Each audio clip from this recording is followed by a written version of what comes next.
میں دیکھیے اللہ کی توفیق سے، پھر اس کے بعد ذمہ داران کی، پورے پونا کے ذمہ داران، خصوصاً گھورپڑی گاؤں کے ذمہ داران کی محنت اور جستجو سے اللہ رب العالمین نے اس بگاڑ کے دور میں اس توحید کے گھر کو تعمیر کرنے اور آباد کرنے کی ہم سب کو توفیق عطا فرمائی۔ اللہ رب العالمین مساجد کی، مدارس کی، علماء کی، دعات کی اور دین کی خدمت کرنے والے، دین کے لیے قربانیاں دینے والے، چھوٹی بڑی جو کوئی خدمت ہوتی ہے، دین کی فکر کرنے والوں کو اللہ تعالیٰ محفوظ رکھے، ان کی حفاظت کرے، اور ملک میں اور عالم میں اسلام اور مسلمانوں کی جان و مال، عزت و آبرو کی اور ان کی ہر قسم سے حفاظت فرمائے۔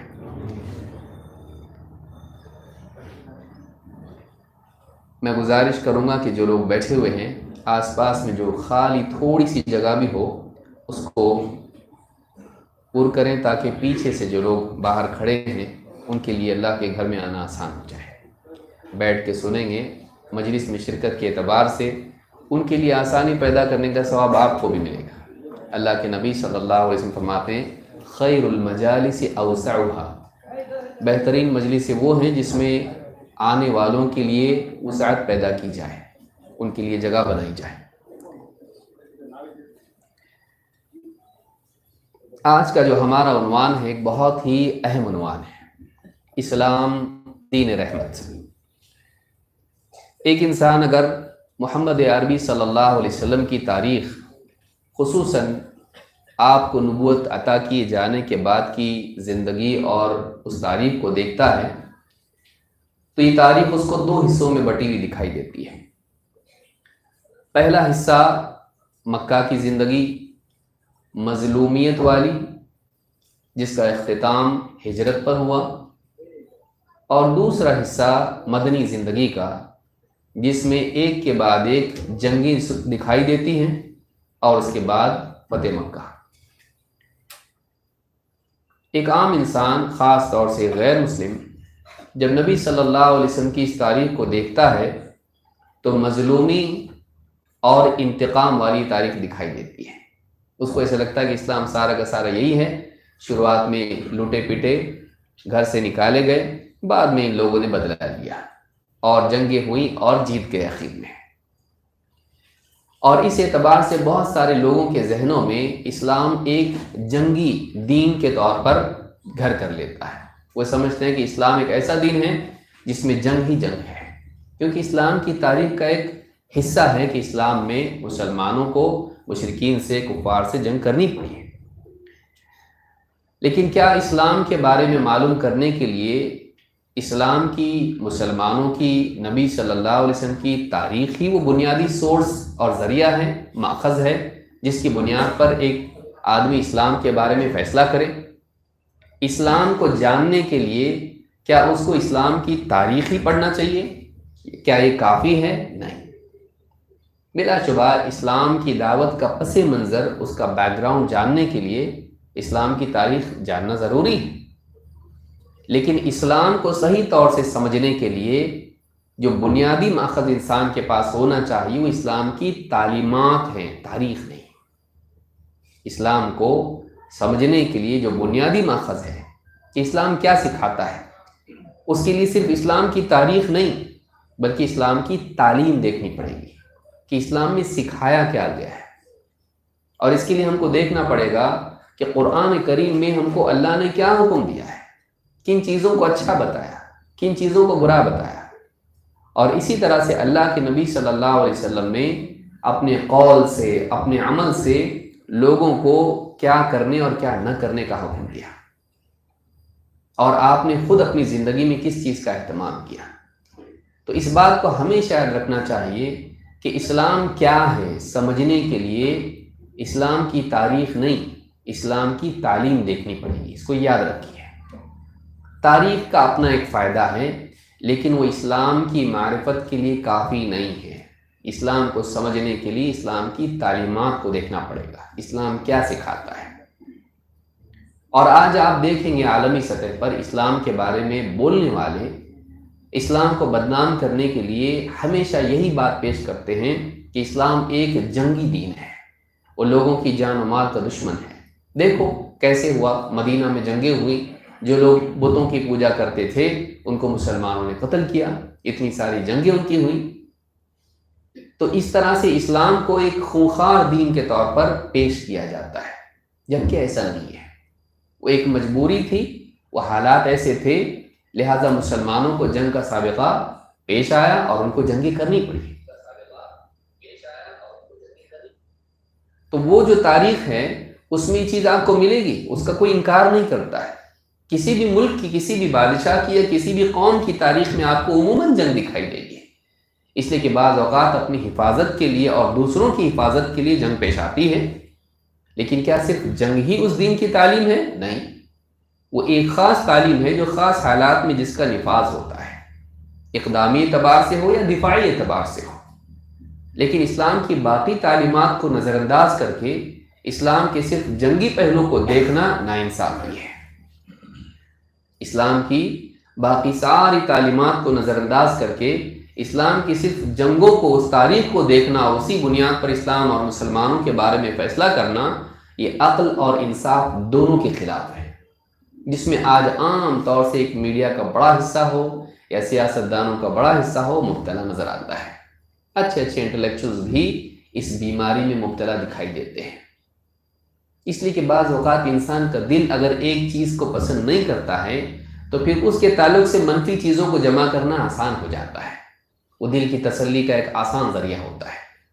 لیکن جو انسان انصاف والا ہے، جو انسان کھلے ذہن والا ہے، جو انسان علم کو اپنے جذبات پر زیادہ اہمیت دیتا ہے، ایسا انسان تحقیق کے میدان میں چاہے بات اپنے موافق ہو، اپنے خلاف ہو، اپنی سوچ کی روشنی میں ہو یا اور کوئی نئی معلومات اس کے سامنے آئیں، اس کے لیے اپنے ذہن کو ہمیشہ کھلا رکھتا ہے۔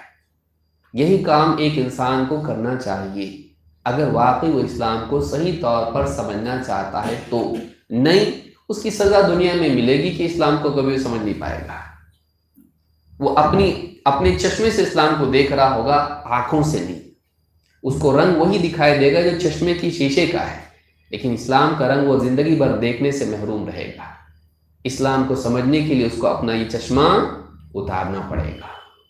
لہٰذا آج کے درس میں ہم اسلام کے خاص پہلو کو سامنے رکھیں گے، اور وہ ہے کہ اسلام دین رحمت ہے،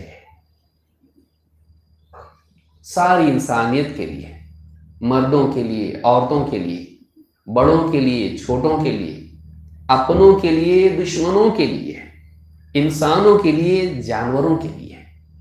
اسلام ایک ایسا دین ہے جس میں رحمت سارے لوگوں کے لیے عام ہے۔ تو یہ کیا تعلیم ہے اسلام کی؟ اس کو سمجھنے کے لیے ہم کو، جیسا کہ میں نے شروع میں بتایا، قرآن و سنت کو دیکھنا پڑے گا۔ ہم میں سے کوئی آدمی اگر کوئی غیر مسلم پوچھے، بتاؤ تمہارے اسلام میں اسلام رحمت والا دین ہے، بتاؤ کیا ہے اس میں، آپ کو بولنے آنا چاہیے، کیونکہ یہ ایک ایسا دور ہے اگر آپ نہیں بولیں گے تو آپ کو سننا پڑے گا۔ آپ کے پاس اپنی بات اگر نہیں ہے تو دوسرے آپ کے سامنے اسلام کے خلاف بولیں گے اور آپ کچھ نہیں کر پائیں گے۔ آپ کو لڑنا نہیں ہے، لیکن آپ کو اپنی بات سامنے رکھنا ہے۔ 10 میں سے کم 2 تو سنیں گے آپ کی بات کو، تو کم سے کم دنیا سے آپ نے 2 لوگوں کا ذہن تو صحیح کیا۔ لیکن اگر آپ دین کے بارے میں نہیں جانیں گے تو میڈیا کا شکار آپ خود ہوں گے، آپ تک غلط باتیں پہنچیں گی۔ آپ اگر نہیں بگڑے، اگلی نسل بگڑ جائے گی۔ اس کے لیے بہت ضروری ہے کہ ہم کو دین کے بارے میں صحیح بات معلوم ہو اور اسلام کا دفاع کرنے کی طاقت ہمارے پاس ہو۔ جتنا بھی دائرہ ہمارا ہے، جتنی بھی معلومات ہمارے پاس ہے، ہم کو بولنے آنا چاہیے۔ تو سب سے پہلی بات قرآن کریم میں اللہ رب العالمین نے جہاں اپنے معبود ہونے کا ذکر کیا ہے، جو کہ اسلام کی ایک مرکزی تعلیم ہے، وہیں اللہ رب العالمین نے اپنے رحیم ہونے کا بھی ذکر کیا ہے۔ یہ اتنی بڑی بات ہے کہ ہمارا معبود رحیم ہے، رحم کرنے والا ہے۔ آپ عام معبودوں کے بارے میں دیکھیں گے، آپ کو دکھائی دے گا کہ ان کے ہاں آپ کو ایک دم غصے والے، جنگ والے، ہتھیار لیے ہوئے ایسے معبود دکھائی دیں گے۔ اللہ رب العالمین نے اپنا تعارف بندوں کو کرایا اور بندوں کو بتایا کہ اللہ ہی عبادت کے لائق ہے، اللہ کے سوا کوئی عبادت کے لائق نہیں۔ تو وہاں اللہ رب العالمین نے بندوں کو کیا چیز سکھائی کہ اللہ کے بارے میں وہ کیسا مانیں، کیا مانیں۔ اسلام کی بنیادی تعلیم توحید ہے، ایک آدمی اسلام میں داخل ہوتا ہے، کیا کہتا ہے سب سے پہلے؟ اشہد اللہ الہ الا اللہ، میں اس بات کی گواہی دیتا ہوں کہ اللہ کے سوا کوئی عبادت کے لائق نہیں، اللہ ہی کی عبادت کرنی چاہیے۔ اس بات کا اقرار کر کے اسلام میں آتا ہے۔ لیکن اسی اقرار کے ساتھ اللہ نے اپنی صفات میں سے بہت ساری صفات اللہ کی ہیں، کن صفات کو بیان کیا؟ اللہ تعالیٰ فرماتا ہے وَإِلَٰهُكُمْ إِلَٰهٌ وَاحِدٌ، تمہارا معبود تو بس ایک معبود ہے، لا الہ الا ہو، پھر اس کو دہرایا، اس کے سوا کوئی عبادت کے لائق نہیں۔ پہلے میں اثبات ہے، دوسرے میں انکار کے اعتبار سے کوئی اور نہیں، صرف اللہ۔ لیکن اللہ کے بارے میں اللہ نے کیا بتایا؟ وہ بہت قدرت والا ہے، سننے والا، دیکھنے والا، بہت ساری صفات اللہ کی ہیں، لیکن کہا هو الرحمن الرحیم، وہ الرحمن ہے، الرحیم ہے۔ جہاں معبود ہونے کو جتایا، جہاں توحید کو جتایا، وہیں اللہ تعالیٰ نے اپنے رحمان اور رحیم ہونے کو بھی ذکر کیا۔ اللہ کے معبود ہونے کا مطالبہ کس سے ہے؟ ساری انسانیت سے۔ لہٰذا اللہ کی رحمت کا معاملہ بھی سب سے بیان کیا جا رہا ہے، چاہے وہ ماننے والا ہو یا نہیں ماننے والا، مومن ہو کافر ہو، سب کو یہ اعلان کر کے بتایا جا رہا کہ جس معبود کے بارے میں تم سے مطالبہ کیا جا رہا ہے کہ تم اس کے سوا کسی اور کی عبادت نہیں کرو گے، وہ کیسا ہے؟ بہت غصے والا ہے؟ کیسا ہے؟ تو اللہ کی کچھ خاص صفات میں سے اور خاص صفت کو اللہ نے بیان کیا ہے۔ وہ کیا ہے؟ وہ الرحمن الرحیم، الرحمن جو رحم کرنے والا ہے، الرحیم جو رحم کرتا ہے۔ اس کی صفت ذاتی ہے، وہ رحمان ہے، اس کا نام ہی رحمان ہے، اور وہ بندوں پر رحم کرتا ہے، وہ مخلوقات پر رحم کرتا ہے۔ تو اس کی صفت ذاتی بھی ہے اور اس کی صفت فعلی بھی ہے۔ وہ الرحمن ہے، عمومی اس کی رحمت ہے سب کے لیے، انسان، جانور، مومن، کافر، سب کے لیے ہے۔ اسی لیے تو بارش برستی ہے، اسی لیے تو ہوائیں سب کے لیے چلتی ہیں، صرف مسلمانوں کے لیے نہیں۔ اس کی ساری جو بھی نعمتیں ہیں وہ سب پر تقسیم ہوتی ہیں، مادی نعمتیں ہوں یا دینی نعمتیں ہوں، سب کے لیے عام ہیں، خاص نہیں کسی کے لیے۔ لیکن وہ الرحیم ہے، وہ رحم کرتا بھی ہے، دنیا میں بھی اور آخرت میں بھی۔ یہ نہیں کہ بس وہ رحم کرنے والا ہے لیکن کرتا نہیں، نعوذ باللہ، ایسا نہیں ہے۔ وہ رحم والا ہے تو رحم کرتا بھی ہے۔ جو جو بندے رحمت کے مستحق ہوتے ہیں، ان کے استحقاق کے اعتبار سے ان کے ساتھ وہ رحم کا معاملہ کرتا ہے۔ تو یہاں پر آپ دیکھیں گے سورۃ البقرہ کی اس آیت میں، آیت نمبر 163 میں اللہ تعالیٰ نے بندوں کو اپنے معبود ہونے کا ذکر یا تعارف کرایا، تو ساتھ ہی یہ بھی بتایا کہ وہ رحمان ہے، رحیم ہے۔ قرآن کریم میں خاص طور سے ایمان والوں کے لیے اللہ تعالیٰ نے بیان کیا، کہا وَإِذَا جَاءَ، جتا کے کہا کہ بتاؤ، اپنے نبی کو حکم دے کے کہا بندوں کو بتاؤ، ایمان والوں کو خاص طور سے کہا کہ وَإِذَا جَاءَكَ الَّذِينَ يُؤْمِنُونَ بِآيَاتِنَا، اے نبی جب میرے بندے، وہ بندے جو ہماری آیتوں پر ایمان رکھتے ہیں، جب وہ آپ کے پاس آئیں، فَقُلْ سَلَامٌ عَلَيْكُمْ، تو آپ ان سے کہیے تم پر سلامتی ہو، تم پر سلامتی ہو۔ كَتَبَ رَبُّكُمْ عَلَى نَفْسِهِ الرَّحْمَةِ، تمہارے رب نے اپنے اوپر رحمت کو لکھ دیا ہے، اپنے اوپر رحمت کو لازم کر دیا ہے۔ عربی زبان میں، قرآن کی اصطلاح میں جب کتب کا لفظ آتا ہے کا مطلب ہوتا ہے لازم کر دینا۔ کتب علیکم الصیام، تم پر روزے لکھ دیے گئے، تم پر لکھ دیے گئے کا مطلب تم پر لازم کر دیے گئے۔ کتب ربکم علی نفسہ، رب نے تمہارے اپنے اوپر لکھ دیا ہے، اپنے اوپر لازم کر دیا ہے، کیا؟ رحمت کو لازم کر دیا ہے کہ وہ رحم کرے گا۔ کتب ربکم علی نفسہ الرحمہ انہ، اب یہ دیکھیے عجیب بات، دیکھیے یہ رحمت کا وعدہ کس سے کیا جا رہا ہے؟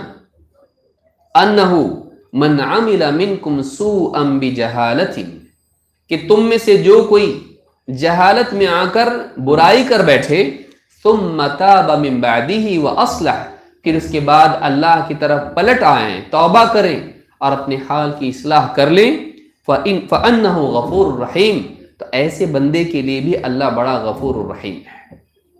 عجیب بات یہ ہے کہ وعدہ کن سے کیا جا رہا ہے؟ نیک لوگوں سے، کہ جو کبھی گناہ نہیں کرتے، تقوی والے ہیں، پرہیزگار ہیں، وعدہ اس سے کیا جا رہا ہے، امید اس کو دلائی جا رہی جو گناہ کر بیٹھا، کہ اے نبی جب میرے بندے جو میری آیتوں پر ایمان رکھتے ہیں آپ کے پاس آئیں، ان سے آپ کہیے تم پر سلامتی ہو، آپ صلی اللہ علیہ وسلم کو وعدہ سلامتی کا کرنے کا حکم دیا جا رہا ہے۔ پھر اس کے بعد بتایا جا رہا ہے آپ کی طرف سے تو سلامتی کی دعا ہے، اللہ کی طرف سے کیا ہے؟ کہا کہ تمہارے رب نے اپنے اوپر رحمت کو لازم کر لیا ہے، اور تم میں سے جو بھی انہو من عمل منکم، ایمان والوں میں سے جو بھی، بندوں میں سے جو بھی سوءا بجہالت، جہالت میں مبتلا ہو کر برائی کر بیٹھے، پھر اس کے بعد کیا کریں؟ غلطی تو ہو گئی، گناہ ہو گیا، بڑے سے بڑا پاپ ہو گیا، اس کے بعد کیا کریں؟ احساس ہوا نہیں میں نے اپنے رب کا حکم توڑا، میں نے گناہ کیا، میں نے برا کام کیا، نہیں کرنا چاہیے تھا، واپس لوٹ آیا، اے اللہ مجھے معاف کر دے، میں نے بہت بڑی غلطی کی، توبہ کی اللہ سے، اور پھر اپنی استطاعت کے مطابق اپنی اصلاح بھی کی، توبہ کرنے کے ساتھ توبہ حال میں کی، مستقبل کے اعتبار سے اپنی اصلاح کی۔ تو کہا کہ ایسے انسان کے لیے بھی جو غلطی کر چکا ہے اور توبہ کرنے کے لیے تیار ہیں اور اصلاح کرنے کے لیے تیار ہیں، اللہ فرماتا ہے فَأَنَّهُ غَفُورٌ رَحِيمٌ، ایسے انسان کے لیے بھی اللہ تعالیٰ کیسا ہے؟ غفور اور رحیم ہے، مغفرت کرنے والا، رحم کرنے والا۔ یہ نہیں کہ صرف مغفرت کرے گا اور گناہ کو اس کے ختم کر دے گا، نہیں، مغفرت کو کرنے کے ساتھ ساتھ، گناہ کو ڈھانپنے کے ساتھ ساتھ، معاف کرنے کے ساتھ ساتھ وہ رحم بھی کرے گا، کہ مغفرت کرے گا جہنم سے بچائے گا، رحم کرے گا جنت میں داخل کرے گا۔ آگے آئے گا اللہ کی رحمت کیا ہے؟ اللہ کی جنت ہے، کہ اللہ جس پر رحم کرے گا اسے جنت میں ڈالے گا۔ تو یہ جو آیت ہے یہ سورہ الانعام کی آیت ہے، آیت نمبر 54۔ تو ہمارا دین یہ سکھاتا ہے کہ ہمارا رب رحیم ہے، وہ معبود برحق ہے اور بڑا رحمان ہے، رحیم ہے۔ پھر اسی کے ساتھ ساتھ اچھوں کے لیے ہی رحم کرنے والا نہیں، جن سے گناہ ہو جائیں لیکن انہیں احساس ہو اپنے گناہ کا، اور وہ گناہ پر بقا کو اپنائیں نہیں، ضد نہ کریں، اللہ کے باغی نہ بنیں، اللہ کے مخالف نہ ہو جائیں، بلکہ کیا کریں؟ اپنی غلطی پر پچھتا کر واپس لوٹ آئیں۔ تو ان کے لوٹنے کے بعد اللہ ان کو دھتکارتا نہیں ہے، ان کے لوٹنے کے بعد اللہ تعالیٰ ان کو قبول کر لیتا ہے، مغفرت کرتا ہے، ان پر رحم فرماتا ہے۔ قیامت کے دن کا کیا؟ اللہ کے نبی صلی اللہ علیہ وسلم فرماتے ہیں ان للہ مئۃ رحمہ، ان للہ مئۃ رحمہ، اللہ کی 100 رحمتیں ہیں، انزل منہا رحمۃ واحدہ، ان 100 رحمتوں میں سے اللہ تعالیٰ نے دنیا میں ایک رحمت نازل کی، بین الجن والانس والبہائم والحوام، جنات، انسان، چوپائے اور سانپ، بچھو، اس طرح کی جو ڈسنے والے موذی جانور ہیں، ان میں بھی اللہ نے رحمت ڈالی ہے۔ اللہ نے رحمت ڈالی جنات میں بھی، انسانوں میں بھی، اور چوپائے تو ہیں ہی ہیں، لیکن ایسے جاندار جو تکلیف پہنچانے والے ہیں، موذی جانور ہیں، ایذا پہنچاتے ہیں، ان میں بھی اللہ نے اس رحمت کو ایک حصے کو ڈالا۔ فَبِهَا يَتَعَاطَفُونَ وَبِهَا يَتَرَاحَمُونَ وَبِهَا تَعْطِفُ الْوَحْشُ عَلَى وَلَدِهَا، کہا کہ یہی تو وہ ایک حصہ ہے رحمت کا جو مخلوق میں اللہ رب العالمین نے ساری مخلوق میں، پہلے انسان سے آخری تک، پہلے جن سے آخری تک، پہلے جاندار سے آخری تک، پہلے یعنی تکلیف دینے والے کیڑے مکوڑے سے لے کے سارے جاندار، وہاں سے لے کے آخری تک، قیامت تک آنے والے، ان سب کو جو حصہ ملا ہے، ان میں جو تقسیم ہوا ہے، وہ ایک رحمت ہے۔ بقیہ کتنے حصے رہے 100 میں سے؟ وہ کس کے پاس ہیں؟ اور یہ جتنے بھی مخلوقات ایک دوسرے پر رحم کرتی ہیں، وہ ایک بٹے ہوئے ٹکڑے میں کرتی ہیں۔ سوچئے اتنی ساری کروڑوں کروڑوں کروڑوں مخلوقات، انسانی کتنے ہیں، پھر جنات کتنے ہیں، پھر اس میں جاندار کتنے ہیں، اور کتنے کیڑے مکوڑے، سب ایک دوسرے پر جو رحم کرتے ہیں، وہ صرف اس ایک نازل کیے ہوئے حصے کی وجہ سے ہے جو ان میں تقسیم ہوا ہے۔ فَبِهَا يَتَعَاطَفُونَ وَبِهَا يَتَرَحَمُونَ، اور اسی کی وجہ سے وہ آپس میں ایک دوسرے کے ساتھ ہمدردی، شفقت کرتے ہیں اور ایک دوسرے پر رحم کرتے ہیں۔ وَبِهَا تَعْطِفُ الْوَحْشُ عَلَى وَلَدِهَا، وہی ایک رحمت ہے، اس کی وجہ سے ایک جنگلی جانور، وحشی جانور بھی اپنی اولاد پر، اپنے بچوں پر شفقت کرتا ہے۔ شیرنی بھی تو اپنے بچوں کے ساتھ محبت کا سلوک کرتی ہے۔ ایسے جانور جو چیر پھاڑ کرتے ہیں، جس سے انسان گھبرا کے بھاگتا ہے، وہ بھی اپنی اولاد پر رحم کرتی ہے۔ کس نے دیا وہ رحم اس کو؟ کس نے ڈالا اس میں؟ وہ اللہ نے ڈالا ہے۔ پھر وہ 99 کا کیا ہوگا؟ کہا کہ اخر اللہ 99 رحمتا یرحم بها عبادہ یوم القیامہ، اللہ تعالیٰ نے وہ 99 حصے جو رحمت کے تھے اس کو سنبھال کے رکھا ہے، آخرت میں اللہ تعالیٰ اپنے خاص بندوں پر وہ رحمت نازل کرے گا۔ یعنی اللہ کے جو بندے کسی اور کے نہیں، جو کس کے بندے ہیں؟ صرف اللہ کے بندے ہیں، جنہوں نے اپنی عبودیت کو تقسیم نہیں کیا۔ بتوں کا بندہ، چاند سورج کا بندہ، پیڑوں کا، قبروں کا، تعویذ گنڈوں کا بندہ، کسی اور کا بابا کا بندہ، اپنی نفس کا بندہ، شیطان کا بندہ، سماج کا بندہ، خاندان کا بندہ، اپنی بندگی کو تقسیم جس نے نہیں کیا، درہم و دینار کا بندہ، جس نے اپنی بندگی کو تقسیم نہیں کیا بلکہ خاص رکھا اللہ کے لیے۔ اسی لیے کیا کہا؟ عبادہ، اللہ کے جو بندے ہیں، صرف اور صرف جو اللہ کے بندے تھے، قیامت کے دن ان سے بھی تو بھول چک ہوئی ہوگی دنیا میں، اللہ رب العالمین وہ 99 حصے ان کے لیے خاص رکھے ہوئے ہیں کہ اللہ ان پر رحم کرے گا قیامت کے دن، اور قیامت کے عذاب سے ان کو اللہ تعالیٰ محفوظ رکھے گا۔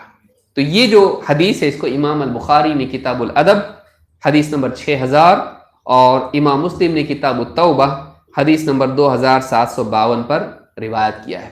اس سے معلوم ہوتا ہے کہ ہمارا رب کتنا رحیم ہے۔ اسلام کس معبود کا تعارف کرا رہا ہے، اللہ کے بارے میں اسلام میں ہم کو کیا ماننے کے لیے بتایا گیا ہے، وہ بڑا رحیم ہے۔ حدیث میں کیا ہے؟ سبقت رحمتی غضبی، اللہ تعالیٰ نے فرمایا کہ میری رحمت میرے غصے پر غالب ہے، میری رحمت میرے غصے پر غالب ہے۔ یہ نہیں کہا کہ میرا غصہ ہی نہیں ہے، یہ بھی یاد رکھیں، لیکن غالب کیا ہے؟ رحمت۔ اسی لیے آپ دیکھیں گے سورہ فاتحہ جب پڑھتے ہیں ہم لوگ تو پہلے کیا آتا ہے؟ الرحمن الرحیم، اس کے بعد کیا آتا؟ مالک یوم الدین۔ تو الرحمن الرحیم میں مغفرت، امید اور بندے کے ساتھ معافی کا معاملے کی گنجائش زیادہ دکھائی دیتی ہے، لیکن مالک یوم الدین میں کیا لگتا ہے؟ بدلے کے دن کا مالک ہے، اچھے کا اچھا، برے کا برا، اس سے ڈر پیدا ہوتا ہے۔ ابن کثیر بھی کہتے ہیں پہلے میں امید ملتی، دوسرے میں خوف پیدا ہوتا ہے۔ تو اللہ نے خوف والی آیت پہلے رکھی یا رحم والی، امید والی آیت؟ آپ سوچئے کہ رحمت کے معاملے کو پہلے ذکر کیا اور عدل کے معاملے کو بعد میں۔ عدل میں سزا کی گنجائش ہے، رحمت میں معافی کی گنجائش ہے۔ تو اللہ نے رحمت کی آیت کو پہلے رکھا اور عدل کی آیت کو بعد میں، کہ میری رحمت سبقت رحمتی، یا بعض روایت میں غلبت رحمتی غضبی، میری رحمت میرے غضب پر غالب ہے۔ اور عام معاملہ اللہ کا یہی آپ کو دیکھنے ملے گا کہ ایک نیکی کرے گا 10 گناہ سے لے کے 700 بلکہ اس سے زیادہ ثواب ملے گا، لیکن ایک گناہ کرے گا ایک ہی گناہ لکھا جائے گا، کئی گناہ نہیں۔ نیکی اللہ تعالیٰ اپنی طرف سے ضائع نہیں کرے گا، نہیں کینسل، یہ تم نہیں لیتے ہم اس کو، لیکن گناہ اپنی طرف سے معاف کر دے گا، بغیر توبہ کے بھی، بغیر توبہ کی بھی۔ نیکی سنبھالے گا، بڑھائے گا، گناہ سنبھال کے بڑھائے گا نہیں، جتنا ہے اتنا ہی رہے گا، بلکہ اگر توبہ کر لے زندگی بھر کے گناہ ایک مرتبہ میں سب کو بھی معاف کر سکتا ہے۔ تو یہ، اور پھر اس کے بعد نبیوں کو بھیجا، رسولوں کو بھیجا، اور انسان کے دل میں بھی ایک حصہ رکھا جو روکتا ہے اس کو گناہوں سے۔ یہ ساری چیزیں اللہ نے کیوں رکھی؟ اللہ تعالیٰ اگر چاہتا کہ بندہ جہنم میں ہی جائے تو یہ ساری چیزیں اللہ آسان نہیں کرتا انسان کے لیے۔ اللہ نے کتاب نازل کی، انسان کو اللہ نے ہدایت کے، اصلاح کے مواقع دیے۔ ایک دن نہیں دیا کہ ایک دن میں سدھرا نہیں تو سیدھا ہمیشہ کی جہنم نہیں، یہ عمر دیتی، بچپن، جوانی، بڑھاپا، تجربہ بڑھتا، عقل بڑھتی، سمجھ آتی، لوگ ملتے جلتے، ٹھوکریں کھاتا، بیمار پڑتا، احساس ہوتا، اس کو سدھار کی طرف لے جانے والی چیزیں بھی بہت ہیں دنیا میں۔ اس کے بعد بھی اگر آدمی اللہ رب العالمین سے قریب نہ آئے تو سب سے زیادہ محروم آدمی یہ ہے۔ اس کے بعد بھی نہیں جاگے تو یہ زندگی میں، یہ آدمی سویا ہوا نہیں ہے تو موت کی نیند سویا ہوا ہے۔ اس سے زیادہ آدمی محروم کون ہو سکتا ہے؟ یہ اللہ کی رحمت ہے کہ اللہ نے اتنا سارا انتظام ہم لوگوں کے لیے کیا، نہ صرف مادی نعمتیں بلکہ معنوی اور روحانی نعمتوں کا اللہ تعالیٰ نے ہم پر بارش کر دی۔ وَآتَاكُم مِّن كُلِّ مَا سَأَلْتُمُوهُ وَإِن تَعُدُّوا نِعْمَةَ اللَّهِ لَا تُحْصُوهَا، اللہ نے سب کچھ جو تم مانگو دے دیا تم کو، اور اگر اللہ کی نعمتیں تم شمار کرنا چاہو نہیں شمار کر سکتے۔ لیکن آخر میں کیا فرمایا؟ ان الانسان لظلوم کفار، انسان بڑا ظالم ہے، بڑا ناشکرا ہے۔ ظالم ہے، اللہ کا حق کسی اور کو دیتا ہے، نعمت اللہ کی لیتا ہے، شکر کسی اور کا ادا کرتا ہے، کفار ہے، ناشکرا ہے، لیتا ہے، کھاتا ہے، پیتا ہے، سب لیتا، لیکن کبھی اللہ تعالیٰ کی طرف رجوع کر کے اللہ کا احسان نہیں مانتا ہے، اللہ کی حمد و ثنا نہیں کرتا ہے، بڑا ناشکرا ہے، بلکہ شکایت کرتا رہتا ہے۔ تو اللہ کے بارے میں اسلام میں سکھایا گیا کہ اللہ کیسا ہے؟ رحیم ہے، اور اللہ کی رحمت اس کے غضب پر غالب ہے۔ جس کو نبی بنا کر بھیجا وہ کیسے؟ اللہ نے پیغام جس کے ذریعے سے بھیجا وہ کیسے؟ اللہ تعالیٰ قرآن کریم میں فرماتا ہے وَمَا أَرْسَلْنَاكَ إِلَّا رَحْمَةً لِّلْعَالَمِينَ، اے نبی ہم نے آپ کو سارے عالمین کے لیے رحمت بنا کر بھیجا ہے۔ عالمین ساری مخلوقات، جن و انس اور یہ سب جو مکلف مخلوق ہے، ان سب کے لیے شامل ہوتا ہے۔ سارے عالمین کے لیے آپ کو کیا بنا کر بھیجا؟ رحمت۔ یعنی اللہ کے نبی صلی اللہ علیہ وسلم کی بعثت، آپ کو بھیجا جانا کس طور پر ہے؟ عذاب کے طور پر بھیجا؟ مصیبت کے طور پر بھیجا؟ کس طور پر بھیجا؟ اللہ نے فرمایا کہ ہم نے آپ کو سارے عالمین کے لیے، یہ نہیں کہا صرف مسلمانوں کے لیے۔ سوچئے، ہم نے آپ کو سارے عالمین کے لیے، کیونکہ ہمارا رب کون ہے؟ رب العالمین ہے، اور ہمارے نبی کون ہیں؟ رحمت للعالمین۔ جب وہ سارے عالمین کا رب ہے، جس میں سے کوئی مخلوق باہر نہیں جاتی، تو محمد عربی صلی اللہ علیہ وسلم کے بارے میں کیا کہا؟ وَمَا أَرْسَلْنَاكَ إِلَّا رَحْمَةً لِّلْعَالَمِينَ، سب کے ساتھ رحم کا سلوک کرنے والے، رحم کا معاملہ کرنے والے۔ یہ سورۃ الانبیاء کی آیت نمبر 107 ہے۔ خود اللہ کے رسول صلی اللہ علیہ وسلم نے اپنے بارے میں کیا کہا؟ آپ نے فرمایا انما انا رحمت مہدا، انما انا رحمت مہدا، میں اللہ کی طرف سے تم کو تحفے میں دی ہوئی رحمت ہوں۔ دو باتیں بیان کی، رحمہ، مہدا۔ مہدا کا مطلب کیا؟ ہدیہ، جس کو ہم بولتے ہیں مہداتن، ہدیے کے طور پر دیے جانے والی چیز۔ تو میں رحمت ہوں، لیکن اللہ نے کیا کیا ہے؟ تم کو گفٹ کے طور پر دیا ہے۔ یہ اللہ کا تحفہ ہے جو ہم کو ملے محمد صلی اللہ علیہ وسلم۔ یہ ہماری تقدیر ہے، ہماری خوش قسمتی ہے۔ ہم معلوم نہیں کس گھر میں، کس قوم میں، کس زمانے میں پیدا ہوتے ہیں۔ اللہ تعالیٰ نے محمد صلی اللہ علیہ وسلم کی امت میں پیدا کیا، اسلام والے گھر میں پیدا کیا، اور ہم کو اسلام کی توفیق دی، توحید کی اور اتباع کی توفیق دی۔ اس سے بڑھ کے اور کیا چاہیے دنیا میں؟ پیسہ نہیں ملا، جاب نہیں ملا، صحت نہیں ملی، یہ نہیں ملا، یہ سب گھٹیا چیزیں ہیں، یہ کمتر چیزیں ہیں۔ اصل چیز یہ ہے انما انا رحمت مہدا، میں اللہ کی رحمت ہوں، اللہ کی طرف سے عطا کی ہوئی رحمت ہوں جو تحفے میں تمہیں دی گئی ہے۔ اس تحفے کی قدر نہیں کرنا تحفہ دینے والے کی ناقدری ہے۔ اس تحفے کی قدر نہیں کرنا، نبی صلی اللہ علیہ وسلم کی شخصیت اور آپ کی سنت، آپ کی تعلیمات کی قدر نہیں کرنا بھیجنے والے کی ناقدری ہے، جو اللہ کی بھی ناقدری ہے۔ اگر آپ خود کسی کو تحفہ دے اور اس کی ناقدری کے پھینک دے کہیں پہ اٹھا کے، برا کس کو لگتا؟ تحفے کو؟ آپ کو لگتا ہے کہ میں نے اتنی محبت سے دیا لیکن اس نے اس کی قدر نہیں کی، تو تحفہ دینے والا ناراض ہوتا ہے۔ نبی صلی اللہ علیہ وسلم کی قدر اگر ایک مسلمان نہ کرے تو اللہ تعالیٰ اس سے ناراض ہوتا ہے۔ تو کہا کہ انما انا رحمت مہدا، میں تمہیں بطور ہدیہ دی ہوئی رحمت ہوں۔ اس کو ابن سعد نے اس کو روایت کیا ہے طبقات میں، اور حاکم نے بھی، اور صحیح جامع صغیر حدیث نمبر 2345 پر شیخ الالبانی کہتے ہیں کہ حدیث صحیح ہے۔ بلکہ اللہ تعالیٰ نے خود آپ کا تعارف کیسے کرایا؟ اللہ نے فرمایا لقد جاءکم رسول من انفسکم، تمہارے پاس ایک رسول آیا ہے جو تمہی میں سے ہے، انسان ہو تو انسانوں میں سے انسان ہے، عزیز علیہ ما عنتم، جو چیز تمہارے لیے مشقت اور تکلیف کا سبب ہے اس رسول پر بڑی بھاری ہے۔ جس سے تم کو تکلیف ہوتی ہے یہ رسول کو اس سے تکلیف ہوتی ہے، تمہاری تکلیف دیکھ کر رسول کو دکھ اور پریشانی ہوتی ہے۔ عزیز علیہ ما عنتم، کہ جو چیز تمہیں مشقت میں ڈالے اس سے اس رسول کو تکلیف ہوتی ہے۔ اب دیکھیے محمد صلی اللہ علیہ وسلم کیا کریں کہ اگر مجھے امت پر مشقت کا خوف نہیں ہوتا تو میں نے انہیں حکم دیتا کہ ہر نماز کے لیے مسواک کریں، نہیں دیا حکم۔ کیوں؟ مشقت ہو جائے گی امت پر، نہیں کر پائیں گی، نہیں کر پائیں گے تو گناہ گار ہوں گے، نہیں چاہتے کہ گناہ گار ہوں۔ آپ صلی اللہ علیہ وسلم بعض اوقات خود ایک پابندی سے عمل نہیں کرتے تھے۔ کیوں نہیں کرتے تھے؟ تاکہ اگر آپ عمل کرنے لگ جائیں تو اللہ کی طرف سے کہیں فرض نہ ہو جائے، فرض ہو جائے گا آپ تو کر لیں گے، امت نہیں کر پائے گی۔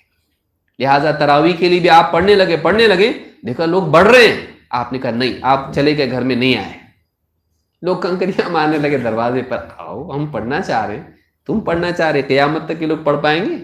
تم میں سے کتنے کر پائیں گے؟ 5 نمازیں تو ہم کو نہیں ہو رہی آج، سوچئے۔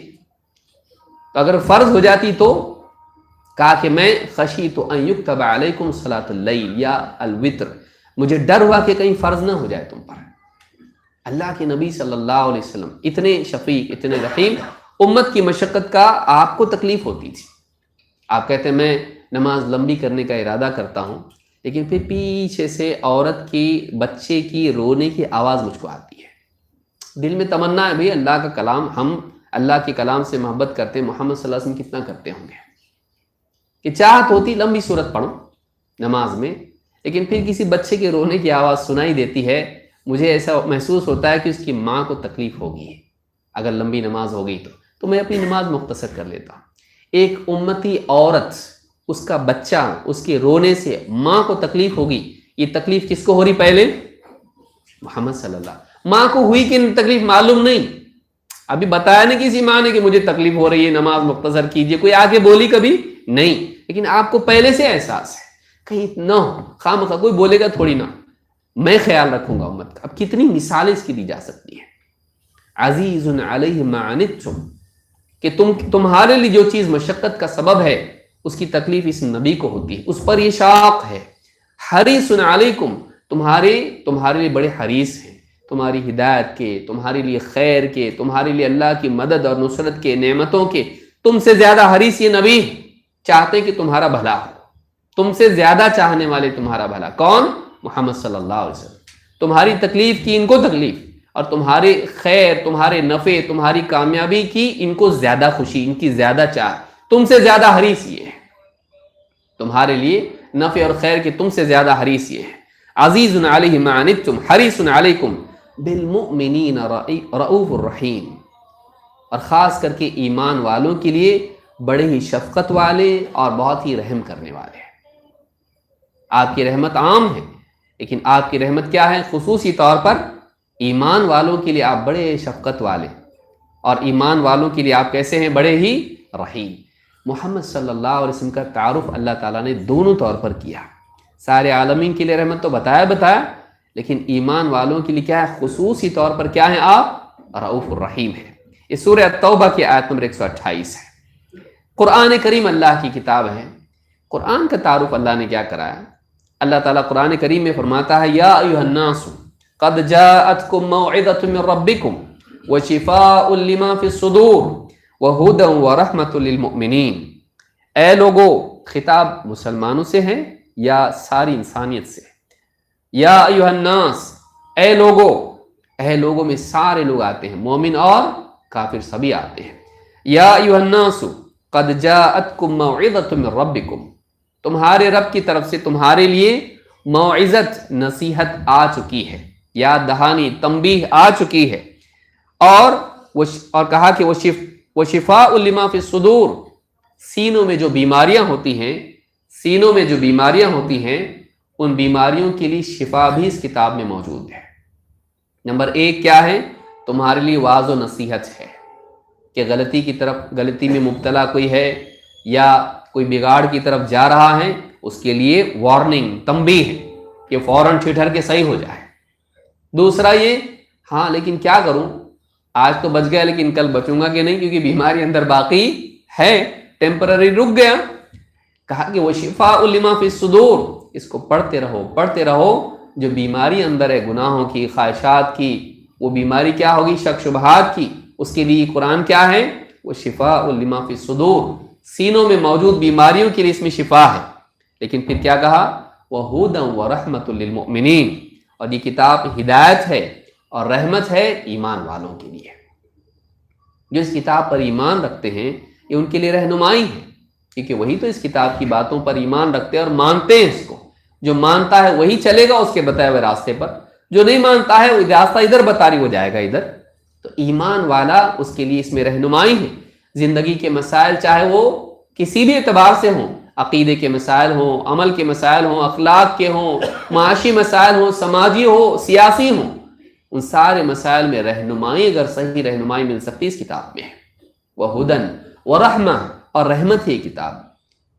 یہ رحمت ہے اس اعتبار سے بھی کہ دکھ کے حالات میں جب پڑھو گے سکون ملے گا، اللہ سے قرب، اللہ کی نصرت کے وعدے، انبیاء کے واقعات، اللہ کی رحمت کی باتیں اس میں سن کے تمہارے لیے امید پیدا ہوگی دکھ کے حالات میں، پریشانی اور تنگی کے حالات میں، اور پھر اس کو پڑھنے سے، اس کے راستے پر چلنے پر تمہارے لیے دنیا اور آخرت میں اللہ رب العالمین کی رحمت کے راستے بھی کھل جائیں گے، دروازے کھل جائیں گے، تم دنیا میں بھی اللہ کی رحمت کے حقدار بنو گے اور آخرت میں بھی۔ وَهُدًى وَرَحْمَةٌ لِّلْمُؤْمِنِينَ، کس کے لیے؟ لیکن ایمان والوں کے لیے، مانو رحمت کے حقدار بن جاؤ گے۔ یہ سورہ یونس کی آیت نمبر 57-58 ہے۔ یہ اسلام ہے، یہ جس میں بتایا گیا اللہ کیسا؟ رحمت والا، محمد صلی اللہ علیہ وسلم کیسے؟ رحم والے، رحمت للعالمین، اور جو کتاب دے کر ہم کو قیامت تک کے لیے ہم کو جو رہنمائی کے لیے کتاب دی گئی ہے، یہ بھی کیا ہے؟ یہ رحمت والی کتاب ہے جو رحمت کے دروازے ایک انسان کے لیے کھولتی ہے۔ اور آگے بڑھتے ہیں، اب تعلیمات میں آپ دیکھیے قرآن و سنت کی جو تعلیمات ہیں ان میں ہم کو کیا سکھایا گیا ہے۔ اللہ کے نبی صلی اللہ علیہ وسلم فرماتے ہیں ارحموا ترحموا، بچوں کو بھی یاد کرا سکتے ہیں اور خود بھی یاد کر سکتے ہیں ہم لوگ۔ ارحموا ترحموا، تم رحم کرو تاکہ تم پر رحم کیا جائے۔ ارحموا ترحموا، ترحموا جزا کے طور پر ہے کہ تم رحم کرو تاکہ تم پر رحم کیا جائے۔ واغفروا، اس سر کو دشمن کے حملوں سے تلوار سے بچاتی ہے تو وہ ڈھانپ دیتی ہے، تو غفرہ جو ہے اس کے لیے آتا ہے۔ واغفروا یغفر اللہ لکم، تم دوسروں کی مغفرت کر دو اللہ بھی، تاکہ اللہ بھی تمہاری مغفرت کر دے۔ تم رحم کرو دوسروں پر، کیا ہوگا؟ تم پر رحم کیا جائے گا۔ یعنی اسلام اب اس میں بتایا کس پہ رحم کرو؟ خالی مسلمانوں پر کرو؟ نہیں، اس میں عام رکھا گیا، اس میں کسی کی طرف اشارہ نہیں کیا کہ فلاں پہ رحم کرو، خاندان والوں پہ رحم کرو، اپنے ہی لوگوں پہ رحم کرو، نہیں، اس میں عام چھوڑا گیا کہ تم سب پہ رحم کرنے والے بنو۔ ارحموا، تم رحم کرنے والے بنو، رحم کرو، ترحموا، تاکہ تم پر رحم کیا جائے۔ معلوم ہے کہ اللہ کی رحمت کو پانے کا راستہ یہ بتایا گیا ہے کہ ایک انسان جو رحمت کی صفت اللہ تعالیٰ نے اس کے دل میں رکھی ہے وہ دوسروں پر نچھاور کرے، وہ دوسروں پر رحم کرنے والا بنے، مخلوق پر رحم کرے تاکہ اللہ اس پر رحم کرے، خالق اس پر رحم کرے۔ اور دوسروں کی غلطیاں ہوں گی، آدمی رحم کیوں نہیں کرتا؟ نہیں، وہ اچھا نہیں، اس نے ایسا کیا میرے ساتھ میں، اس لیے میں اس کا ایسا کر رہا۔ کہا کہ معاف کرو، معاف کرو، ان کی مغفرت کرو۔ کیوں؟ کیونکہ اگر اس سے تمہارے حق میں اگر کوتاہی ہوئی ہے تو تمہاری بھی تو اللہ کے حق میں کوتاہیاں ہیں۔ اگر تم چاہتے ہو کہ اللہ تم کو معاف کرے کوتاہیوں کے باوجود، تم بھی اس کو معاف کرو۔ تو کہا کہ واغفروا یغفر اللہ لکم، تم دوسروں کو معاف کر دو اللہ بھی، تاکہ اللہ بھی تم کو معاف کرے۔ امام احمد نے اور اسی طرح سے امام البخاری نے الادب میں اور امام البیہقی نے شعب الایمان میں اس کو روایت کیا ہے، صحیح الجامع صغیر حدیث نمبر 897، حدیث صحیح ہے۔ اور آگے بڑھتے ہیں، اس میں اور صراحت ہے کس پر رحم کرنا ہے۔ اللہ کے نبی صلی اللہ علیہ وسلم فرماتے ہیں الراحمون یرحمہم الرحمن، رحم کرنے والے، الراحمون رحم کرنے والے، رحمان انہی پر رحم کرتا ہے جو رحم کرنے والے ہیں۔ رحمان رحم کرنے والوں پر رحم کرتا ہے۔ تینوں لفظ دیکھیے آپ، تینوں لفظ رحم والے ہیں۔ الراحمون یرحمہم الرحمن، رحم کرنے والوں پر رحمان رحم کرتا ہے۔ ارحموا من فی الارض یرحمکم من فی السماء، میم کے جزم کے ساتھ ہے۔ ارحموا من فی الارض، جو زمین میں ہیں۔ کون ہے زمین میں؟ خالی ہمارے گھر والے، رشتہ دار، جماعت والے، مسلمان۔ ارحموا انسان، ارحموا من فی الارض، زمین میں جو بھی ہیں تم ان پر رحم کرو۔ کیا ہوگا اس کا بدلہ؟ کہ تم کو ملے گا کیا؟ کہا یرحمکم من فی السماء، وہ جو آسمان پر ہے وہ تم پر رحم کرے گا، وہ جو آسمان پر ہے وہ تم پر رحم کرے گا۔ تم زمین والوں پر رحم کرو، آسمان والا تم پر رحم کرے گا۔ اس حدیث میں اس بات کی تعلیم ہے کہ ایک مسلمان کو سارے عالم کے لیے رحمت والا ہونا چاہیے، نبی صلی اللہ علیہ وسلم کی اقتداء میں، کیونکہ آپ بھی سارے عالمین کے لیے کیا ہیں؟ رحمت بنا کر بھیجے گئے۔ تو ہمارے لیے اتباع کس کی ہے؟ محمد صلی اللہ علیہ وسلم کی۔ جب آپ سب کے لیے رحمت ہے تو مسلمان کو بھی آپ کی اتباع میں کیا ہونا چاہیے؟ سب کے لیے رحم کرنے والا بننا چاہیے، اپنی حیثیت کے اعتبار سے۔ ویسا تو نہیں ہو سکتا، لیکن اپنی حیثیت کے اعتبار سے کہ جتنا ہماری طاقت ہے، ہم کو جہاں تک ہمارا دائرہ ہے لوگوں کے لیے رحم والا بننا چاہیے۔ امام احمد، ابو داؤد، ترمذی اور حاکم نے اس کو روایت کیا ہے۔ صحیح الجامع صغیر میں حدیث نمبر 3552 پر شیخ الالبانی کہتے ہیں یہ حدیث صحیح ہے۔ اسلام میں جہاں عمومی رحمت کی تعلیم ہے، وہیں خاص خاص لوگوں سے بھی رحمت کی تعلیم ہے جن کا ہم پر حق ہوتا ہے اور جو رحمت کے بہت زیادہ مستحق ہیں، جن میں سب سے پہلے کون آتا ہے؟ ماں باپ۔ اللہ تعالیٰ فرماتا ہے وَقَضَىٰ رَبُّكَ أَلَّا تَعْبُدُوا إِلَّا إِيَّاهُ، تیرے رب نے حتمی فیصلہ کر دیا ہے کہ تم اس کے سوا کسی کی عبادت نہیں کرو گے، اللہ کے سوا کسی کی عبادت نہیں۔ نمبر 1 حکم اللہ کا، یہ سب سے اہم حکم، یہ تیرے رب نے فیصلہ کر دیا تم اللہ کے سوا کسی کی عبادت نہیں کرو گے۔ وَبِالْوَالِدَيْنِ إِحْسَانًا، اور ہاں ماں باپ کے ساتھ احسان کا سلوک کرو گے، ماں باپ کے ساتھ احسان کا سلوک کرو گے۔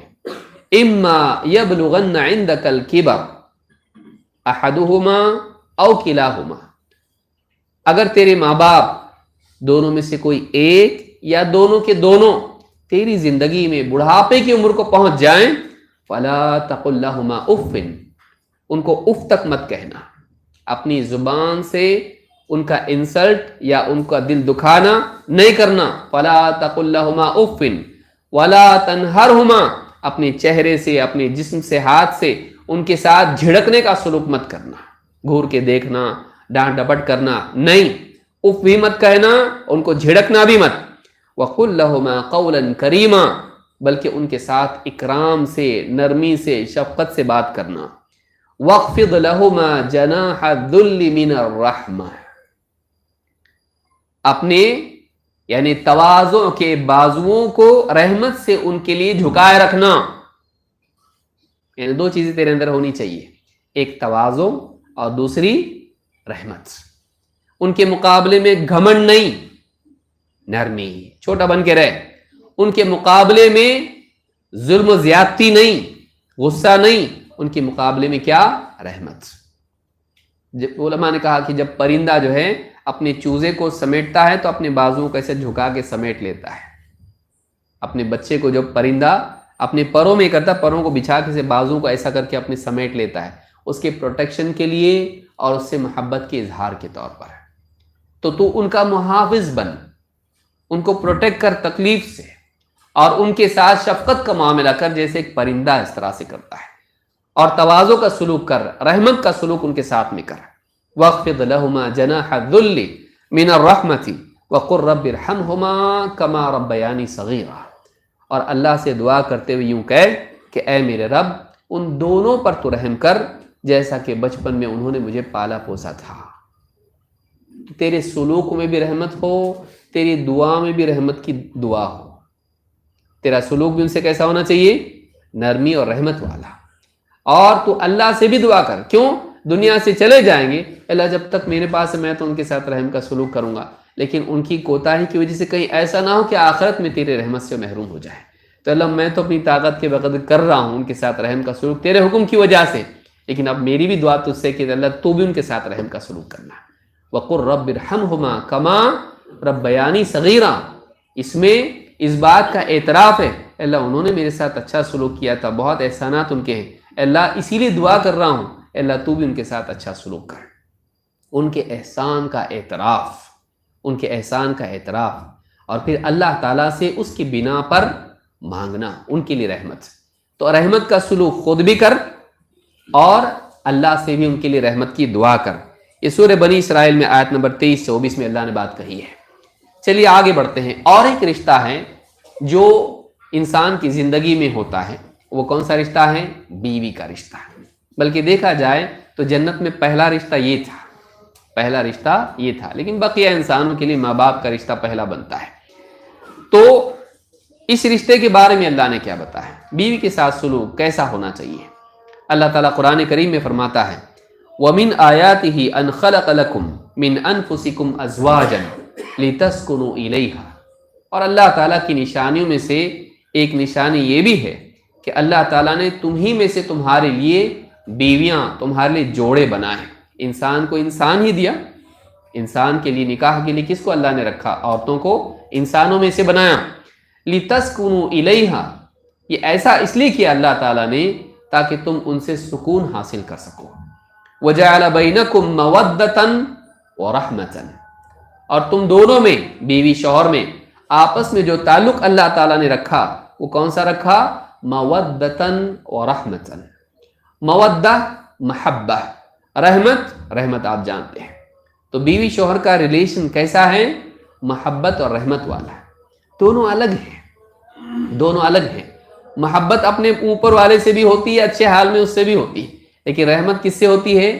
جس کے اندر کچھ کمی ہو، اس کے اندر کوئی عیب ہو، بیمار ہو، پریشان ہو، تکلیف میں ہو، اس کے ساتھ رحم کا معاملہ ہوتا ہے. تو زندگی میں اچھے برے دونوں دن آتے ہیں. تو بیوی شوہر کا آپس میں تعلق کیا بتایا گیا؟ ایک تو محبت والا سلوک ہونا چاہیے، اور دوسرا کیسا ہونا چاہیے؟ رحمت والا، کہ شوہر بیمار ہے، بیوی کے دل میں اس کے لیے رحم ہو. بیوی بیمار ہے، شوہر کے دل میں اس کے لیے رحم ہو. اس کی کمیاں، اس کی پریشانیاں، ایک دوسرے کے ساتھ رحمت کا سلوک ہونا چاہیے. تو محبت اور رحمت. اور کہا کہ ان فی ذلک لآیات لقوم یتفکرون، اس میں نشانیاں ان لوگوں کے لیے جو غور و فکر کرتے ہیں. اللہ رب العالمین نے بیوی شوہر کا رشتہ بھی کیسا رکھا؟ محبت اور رحمت والا. یہ سورہ الروم کی آیت نمبر 21 ہے. انس ابن مالک رضی اللہ تعالیٰ کیا فرماتے ہیں؟ کہتے ہیں اللہ کے رسول صلی اللہ علیہ وسلم کے بارے میں، کہتے کان رسول اللہ صلی اللہ علیہ وسلم رحیما بالعیال، اللہ کے نبی صلی اللہ علیہ وسلم اپنے اہل و عیال کے ساتھ، اپنے گھر والوں کے ساتھ بڑے ہی رحم کا سلوک کرنے والے تھے. گھر والوں کے ساتھ آپ کا سلوک کیسا تھا؟ ڈانٹ ڈپٹ والا، جھڑکنے والا، نفرت والا؟ بلکہ آپ کا سلوک بڑا ہی رحم والا تھا. آپ ہر ایک کے ساتھ رحمت کا معاملہ کرتے تھے، ہر ایک کے ساتھ شفقت اور رحمت سے پیش آتے تھے. ابو داؤد الطیالسی نے یہ روایت نقل کی ہے، صحیح الجامع الصغیر حدیث نمبر 4814، حدیث صحیح ہے. اولاد سے سلوک، اسلام میں اولاد کے ساتھ کیسا سلوک سکھایا گیا ہے. ابو ہریرہ رضی اللہ تعالیٰ کہتے ہیں قبل رسول اللہ صلی اللہ علیہ وسلم الحسن ابن علی، اللہ کے رسول صلی اللہ علیہ وسلم نے اپنے نواسے حسن ابن علی کو پیار سے چوما. وعنده الاقرع ابن حابس التمیمی جالسا، ایک دوسرے صاحب بیٹھے ہوئے تھے، کیا نام ان کا؟ اقرع ابن حابس التمیمی، بیٹھے ہوئے ہیں. تو کہا فقال الاقرع ان لی 10 من الولد ما قبلت منهم احدا. عرب لوگ تھوڑے جنگ والے لوگ تھے، ان کے یہاں سختی جو ہے مردانگی وہ بڑی چیز مانی جاتی تھی، اور وہ لوگ نرمی والی چیزوں سے تھوڑا بچتے تھے کیونکہ وہ لوگ جنگجو لوگ تھے، اور اس میں عام طور سے یہ مزاج پایا جاتا تھا. اللہ کے نبی صلی اللہ علیہ وسلم کو دیکھ کے کہا، پیار کر رہے بچے کو، چوم رہے ایک دم. کہا کہ میرے 10 بچے ہیں، کبھی ان کو ایسے چوما نہیں، میرے 10 بچے ہیں، میں نے کبھی ان کو اس طرح سے بوسہ نہیں دیا، پیار نہیں کیا. فنظر الیہ رسول اللہ صلی اللہ علیہ وسلم، آپ نے ان کی طرف دیکھا اور آپ نے کہا ثم قال من لا يرحم لا يرحم، جو رحم نہیں کرتا اس پہ رحم نہیں کیا جائے گا. یعنی یہ رحمت ہے کہ انسان اپنی اولاد سے شفقت کا سلوک کرے. تو کتنا بھی بہادر ہو مارکیٹ میں، گھر پہ آ کے شفقت والا سلوک کر. کتنا بھی بڑا جنگجو سپہ سالار ہو، گھر پہ جا کے تو کیسا ہونا چاہیے؟ گھر والوں کے لیے شفقت والا، نرم والا. لیکن بعض لوگ کیا سمجھتے ہیں؟ گھر پہ جا کے ایک دم باس کی طرح رہنا چاہیے، جاتی سب میں ایک دم ڈر پھیل جانا چاہیے، ایک دم گھر کے اندر کیا ہونا چاہیے؟ ڈر کا ماحول. نہیں، اللہ کے نبی صلی اللہ علیہ وسلم ایسا نہیں کرتے تھے. آپ کا ڈر ڈنڈے کی وجہ سے نہیں، آپ کے باوصول ہونے کی وجہ سے ہونا چاہیے. سمجھ میں آ رہی بات؟ پھر ڈنڈا ٹوٹ گیا تو آپ کی پٹائی ہے. پھر تو اس میں بعض اوقات بچے بڑے ہو جاتے، نہیں سنتے. پھر آپ کا رعب ایسا ہو، آپ کی اصولوں کی وجہ سے، آپ کی شفقت کی وجہ سے، آپ کا دل توڑنے سے بچے ڈرے ہیں. تو ایسا اگر ہوگا تو آپ دیکھیں اللہ کے نبی صلی اللہ علیہ وسلم کا ایسے ہی معاملہ تھا. کہ حضرت عائشہ رضی اللہ تعالیٰ، ساری بیویاں بھی آپ دیکھیے، ایک مرتبہ ناراض ہو گئے آپ صلی اللہ علیہ وسلم. بیویوں کی بھی ڈیمانڈ تھی، بیچاری ایک مہینہ گزر جاتا تھا، گھر میں کھانے کو نہیں رہتا تھا. شکایت کر دی بیویوں نے کہ کیا ایسا چل رہا ہم لوگوں کا. آپ صلی اللہ علیہ وسلم بہت ناراض. یہ گھر ایسا نہیں ہونا چاہیے. دوسرا گھر ہو تو ٹھیک، لیکن اس گھر میں دنیا کی وجہ سے کھانے پینے اس کی شکایت یہ گھر میں نہیں ہونا چاہیے. فقر و فاقے میں ہی چلے گئے گھر. ناراض ہو گئے اللہ کے نبی صلی اللہ علیہ وسلم، جا کے بیٹھ گیا الگ.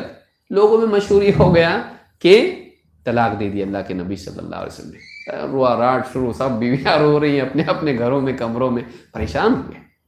اللہ کے نبی صلی اللہ علیہ وسلم نے سب کو اختیار دے دیا، دو میں سے ایک چنو، دنیا چاہیے، جو چاہیے دے دلا کے تمہاری چھٹی کر دیتا ہوں، جاؤ الگ، اور اگر میں چاہیے تو پھر میرے ساتھ ویسا رہنا پڑے گا جیسے حال میں اللہ رکھے۔ کیا چنا بیویوں نے؟ سوچئے بیوی نے کیا چنا۔ یعنی بہت سارے لوگ جو بتاتے ہیں نا کیسا نکاح کر دیے، حضرت عائشہ کا کم عمر تھیں اور کیسا نکاح ہو گیا، زبردستی باپ نے کر دیا اور نبی صلی اللہ علیہ وسلم بھی راضی ہو گئے، لڑکی کا کیا؟ جاہل لوگ ہیں یہ۔ اللہ کے نبی صلی اللہ علیہ وسلم نے اختیار دے دیا تھا، رہنا رہو، جانا جاؤ، موقع ہے تم لوگوں کو، اور دے کے ایسا بھی نہیں بھیجوں گا سب کچھ دے دلا کے تم کو بھیجوں گا۔ گیا کوئی؟ ان کو کیا چاہیے تھا؟ پیسہ، آزادی؟ ان کو چاہیے تھا اللہ کے نبی صلی اللہ علیہ وسلم، جو آپ کے ساتھ کچھ وقت گزار لیتا تھا، وہ ہمیشہ آپ کے ساتھ رہنا پسند کرتا تھا، اتنا زیادہ کہ بیویوں میں کمپٹیشن ہوتا تھا، پسند نہیں کرتے تھے کہ ادھر زیادہ رہیں میرے پاس کم، اس لیے آپس میں ان میں ایک دوسرے سے کھینچم تانی ہوتی تھی۔ تو کیسی شخصیت ہوگی اللہ کے نبی صلی اللہ علیہ وسلم کی؟ تو یہ شخصیت جو ہے آپ صلی اللہ علیہ وسلم کی تھی۔ تو کہتے ہیں کہ آپ نے دیکھا اور کہا جو رحم نہیں کرتا اس پہ رحم نہیں کیا جائے گا۔ معلوم ہوا کہ اسلام کی تعلیم یہ ہے کہ ایک انسان اپنے بیوی بچوں سے کیسا ہو؟ رحم کا سلوک کرنے والا ہو۔ ڈسپلن اپنی جگہ ہے لیکن رحمت کا سلوک عام ہونا چاہیے۔ امام البخاری نے کتاب الادب حدیث نمبر 5997 اور اسی طرح سے امام مسلم نے کتاب الفضائل حدیث نمبر 2318 پر اس کو روایت کیا ہے۔ بلکہ بیٹیوں کے ساتھ میں خاص طور سے رحمت کی تعلیم اسلام میں ہے۔ اللہ کے رسول صلی اللہ علیہ وسلم فرماتے ہیں من کان لہ ثلاث بنات یؤویہن ویکفیہن ویرحمہن، جس انسان کی 3 بیٹیاں ہوں اور وہ ان بچیوں کو اپنے پاس رکھے، اپنے گھر میں جگہ دے، یؤویہن آوا پناہ دینا، سنبھال کے سیکیورٹی دینا، اپنے گھر کی 4 دیواری میں بچیوں کو سنبھالے، یہ نہیں کہ صحرا میں لے جا کے چھوڑ دیا ان کو یا دفن کر دیا۔ اس زمانے میں ہوتا تھا نا ایسا، اس دور کی بات ہے، سوچئے جہاں بچیوں کو ریگستان میں باپ لے جا کے زندہ دفن کرتا تھا۔ آپ فرما رہے یؤویہن، ان کو اپنے گھر میں سنبھالے، ان کو حفاظت دے، ویکفیہن، اور جتنی ان کی ضرورت ہے اس کے بقدر کفایت ان کی کرے، ان کو جتنا چاہیے اتنا دے، کھانا پینا لباس ضروریات ان کی پوری کرے کفایت کے ساتھ، ویکفیہن، اور خالی سب کچھ دیا نا میں نے اور کیا چاہیے نہیں، ویرحمہن، اور ان کے ساتھ رحمت کا سلوک کرے، خالی چیزوں سے محبت نہیں، سلوک بھی تیرا ہونا چاہیے۔ تو ان کی حفاظت، ان کی کفایت اور رحمت، 3 چیزیں دیکھیے کیا ہے، حفاظت، کفایت اور رحمت۔ اگر 3 بچیاں ہو جائیں اس میں تو ہارٹ اٹیک آنے کے چانسز رہتے ہیں آدمی کو۔ ہاں 3 بچیاں اگر ہو گئی کا مطلب آدمی پریشان ہو جاتا، اب یہ مظلوموں کی لسٹ میں آ جاتا ہی ہے۔ 3 بیٹیاں ہیں اس کو، دوسروں کی جو مجالس میں بھی باتیں ہوتی ہیں 3 بیٹیوں والا ہے، اور عورتوں میں بھی 3 بیٹیاں، ان کی کیسا ہوتا ہے ان کا کیا معلوم، اللہ ہی مالک ہے ان کا۔ تو کہا کہ جب یہ 3 چیزیں ان کے ساتھ میں کرے، کہا فقد وجبت لہ الجنۃ البتہ، اس کے لیے جنت لازم ہو گئی، پکی پکی پکی، اس کے لیے پکی ہوگی جنت، جائے گا ہی جائے گا وہ جنت میں۔ کون؟ جو اپنی بچیوں کے ساتھ میں رحمت کا سلوک کرے۔ فقال رجل من بعض القوم، ایک صحابی لوگوں میں بیٹھے ہوئے تھے اور انہوں نے اب دیکھے کہ 3 کے بارے میں بولا جا رہا، گنتی کے ساتھ ہے اور اللہ کے رسول صلی اللہ علیہ وسلم کی بات ہے، تو فقال رجل من بعض القوم، ایک آدمی نے کہا وَثِنْتَيْنِ یا رسول اللہ، اللہ کے 2 ہو تو 3 نہیں ہے، 2 ہوں گی ان کے پاس شاید، یا انہوں نے سوچا کہ 2 والے محروم رہ جائیں گے، تو کہا اللہ کے رسول اگر 2 ہو تو، کہا وَثِنْتَيْن، 2 تو بھی، 2 تو بھی۔ تو آپ نے کیا کہا، 2 بیٹیاں تو بھی اس کے لیے، بلکہ ایک روایت میں 1 کی بھی آئی ہے، یعنی جس کے گھر میں بیٹی ہو اور وہ بیٹی کے ساتھ رحمت کا سلوک کرے، اس کی ضروریات پوری کرے، اس کو محفوظ رکھے سارے شرور سے، بے دینی سے بھی، بھیڑیوں سے بھی، اور ہر قسم کی پریشانی سے بچایا اپنی بچی کو، تو کیا کہا اس کے لیے یقیناً جنت لازم ہو گئی۔ اس سے ایک طرف یہ معلوم ہوتا ہے کہ بیٹی اسلام میں جرم نہیں ہے، مصیبت اور بلا نہیں ہے، عورت اسلام میں کمتر نہیں ہے، بلکہ یہ جنت کے لیے ذریعہ ہے، اور اس کے ساتھ سلوک اچھا کرنا چاہیے۔ اس کے ساتھ اچھا سلوک کرنا چاہیے۔ الادب المفرد میں امام البخاری نے اس کو روایت کیا، حدیث نمبر 78، اور الصحیحہ میں یہ حدیث موجود ہے، اور شیخ الالبانی کہتے ہیں کہ حدیث حسن درجے کی ہے۔ اپنے بچوں کے ساتھ تو سبھی کرتا، یتیم کے ساتھ کیا ہے؟ اسلام میں اس کی تعلیم کیا ہے؟ ابو الدرداء رضی اللہ تعالیٰ کہتے ہیں اتى النبی صلی اللہ علیہ وسلم رجل یشکو قسوۃ قلبہ، ایک آدمی اللہ کے نبی صلی اللہ علیہ وسلم کے پاس اور کہا میرا دل بہت سخت ہے، میرا دل کیا ہے؟ بہت سخت ہے۔ یشکو قسوۃ قلبہ، اپنے دل کی سختی کی شکایت اس نے کی، میرا دل بہت سخت ہے، کیا کروں، اس کا کیا علاج ہے؟ قال اتحب ان یلین قلبک وتدرک حاجتک، آپ نے کہا واقعی تم چاہتے ہو کہ تمہارا دل نرم ہو؟ سوچ لو کیا بول رہے ہو، واقعی چاہتے ہو تمہارا دل نرم ہو اور تمہارا مقصد حاصل ہو؟ تو آپ نے کہا ارحم الیتیم، یتیم پہ رحم کرو، وامسح رأسہ، اس کے سر پہ ہاتھ پھیر، یتیم کے ساتھ کیا سلوک کر؟ رحم کر، کیونکہ آپ صلی اللہ علیہ وسلم بھی یعنی یتیمی سے گزرے ہیں۔ آپ صلی اللہ علیہ وسلم بچپن میں کیا تھا؟ پیدا نہیں ہوئے والد کا انتقال ہو گیا، پیدا ہونے کے بعد 4 سال میں والدہ کا انتقال ہو گیا، اس کے بعد دادا کی گود میں گئے، ان کا انتقال ہو گیا 8 سال میں، اس کے بعد چچا کے پاس گئے ابو طالب کے پاس، اور وہاں پلتے رہے۔ تو آپ نے اس کو چکھا تھا، آپ نے اس کی تکلیف برداشت کی تھی، اگرچہ محبت کرنے والے تھے وہ، لیکن ماں باپ نہیں رہنا، انسان کو معلوم ہوتا ہے ماں باپ چاہیے ہوتے ہیں اس کو۔ تو آپ نے کیا کہا؟ چاہتے ہو دل نرم ہو تمہارا، کیا کرو؟ ارحم الیتیم، یتیم کے ساتھ رحمت کا سلوک کر، اور وامسح رأسہ، اس کے سر پہ ہاتھ پھیر، یعنی اس کے ساتھ شفقت کا سلوک کر۔ رحم تو تیرے دل میں ہے نا، تیرے دل میں رحم، اس کے حال کو، اس کی تکلیف کو سوچ کے اپنے دل میں رحم کر، اس کے ساتھ سلوک کر، لیکن اس کو سلوک دکھنا بھی چاہیے، اس کے سر پہ ہاتھ پھیر، شفقت کا معاملہ اس کے ساتھ کر۔ وَأَطْعِمْهُ مِنْ طَعَامِكَ، اپنے کھانے میں سے اس کو کھلا، اپنے کھانے میں سے اس کو کھلا۔ یلن قلبک وتدرک حاجتک، تیرا دل بھی نرم ہوگا، تیری حاجت بھی پوری ہوگی۔ تو اللہ کے نبی صلی اللہ علیہ وسلم نے یتیموں کے ساتھ بھی، جو سماج میں ایسے لوگ جن کا کوئی پرسان حال نہ ہو، ماں باپ مر گئے، آپ نے نہ صرف اپنی اولاد کے ساتھ بلکہ ایسے بچوں کے ساتھ بھی جن کا کوئی نہیں ہے، ان کے ساتھ بھی رحمت کا سلوک کرنے کی تعلیم دی۔ یہ اسلام ہے، یہ اسلام ہے۔ اور یہ نہیں کہا مسلمان یتیم، یہ نہیں کہا مسلمان یتیم، یتیم سب اس میں آ جاتے ہیں، چاہے مسلمان ہو یا مسلمان نہ ہو۔ امام الطبرانی نے اس کو روایت کیا ہے الجامع صغیر، حدیث نمبر 80، اور حدیث صحیح ہے۔ عام فقراء اور مساکین کے لیے کیا ہے؟ اسلام میں کیا ہے؟ سماج پہ بوجھ ہیں، مصیبت ہے کہ کسی طرح سے ان کا صفایا کر دیا جائے، اور سروائیول آف دا فٹسٹ ہو کہ جس کے پاس مال و دولت ہے وہ باقی رہے، باقی سماج سے کچرا ہٹا دیا جائے؟ نہیں، اصل یہی لوگ ہیں سماج کے، جن کی وجہ سے سماج میں خیر آتی ہے۔ اللہ کے نبی صلی اللہ علیہ وسلم کے صحابی ہیں ابو ہریرہ رضی اللہ تعالیٰ عنہ، کہتے ہیں قال رسول اللہ صلی اللہ علیہ وسلم، ابھی حدیث کو سنیں، احتجت النار والجنہ، جہنم میں اور جنت میں حجت ہوئی، ڈیبیٹ، ان کے اندر کیا ہوا؟ ان کے اندر حجت ہوئی۔ فقالت هذه يدخلني الجبارون والمتکبرون، جہنم کہنے لگی میرے اندر بڑے بڑے لوگ آنے والے ہیں، میرے اندر نہیں نا، جہنم کہنے لگی کہ میرے اندر جبار اور متکبر، بڑے جابر اور بڑے گھمنڈ والے بڑے بڑے لوگ جو ہوں گے، بادشاہ اور نہ جانے کون کون، وہ سب میرے اندر آنے والے، یعنی بڑے لوگ میرے پاس آنے والے ہیں۔ اور فقالت هذه، جنت نے کیا کہا؟ يدخلني الضعفاء والمساکین، میرے ہاں سب کون آنے والے؟ کمزور اور مسکین لوگ آنے والے ہیں۔ جنت میں کون آئیں گے؟ کمزور اور مسکین۔ وقال اللہ عز وجل لهذه، اللہ تعالیٰ نے کیا کہا؟ جہنم سے کہا انت عذابی، تو میرا عذاب ہے، انت عذابی اعذب بک من اشاء، میں تیرے ذریعے سے جس کو چاہوں گا عذاب دوں گا۔ وقال لهذه، اور جنت سے کہا انت رحمتی، تو میری رحمت ہے، ارحم بک من اشاء، ارحم بک من اشاء، میں جس پہ چاہوں گا تیرے ذریعے رحمت کروں گا، رحم کا معاملہ کروں گا۔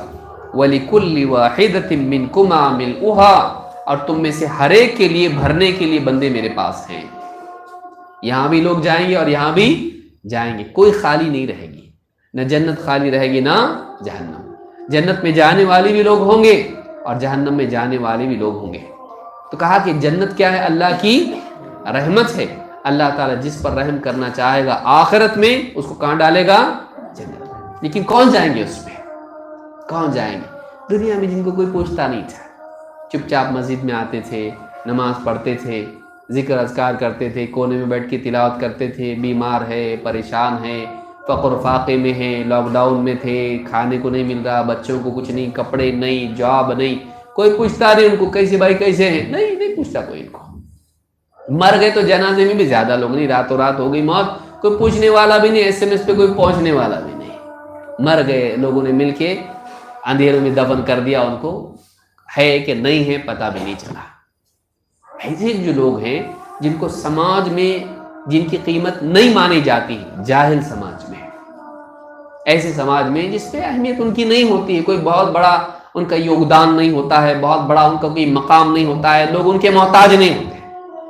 ایسے جو لوگ ہیں جو اجنبی پیدا ہوتے ہیں، اجنبی مر جاتے ہیں، تکلیف اور مصیبت میں پیدا ہوتے ہیں، اسی حال میں دنیا سے چلے جاتے ہیں۔ ان کا کرنے کے لیے کسی کا کوئی گولڈ میڈل کسی کو نہیں ملتا۔ ایسے لوگ جو سیدھے سادے غریب بیچارے پریشان حال، کوئی سائیکل ریپیئر کرنے والا، کوئی ہاتھ گاڑی ڈھکیلنے والا، کوئی ایسا، وہ غربت میں جیے، غربت میں مرے۔ ایسے جو لوگ ہوتے ہیں سماج ان کو اہمیت نہیں دیتا۔ کیا ہمارا رب ایسا ہے؟ نہیں۔ اللہ نے کیا کس کو ذکر کیا؟ کہا کہ تیرے ذریعے سے میں جس پر چاہوں گا رحم کروں۔ کون جائے گا اس کے اندر؟ جنت کو معلوم ہے کون جائے گا، کون جائے گا؟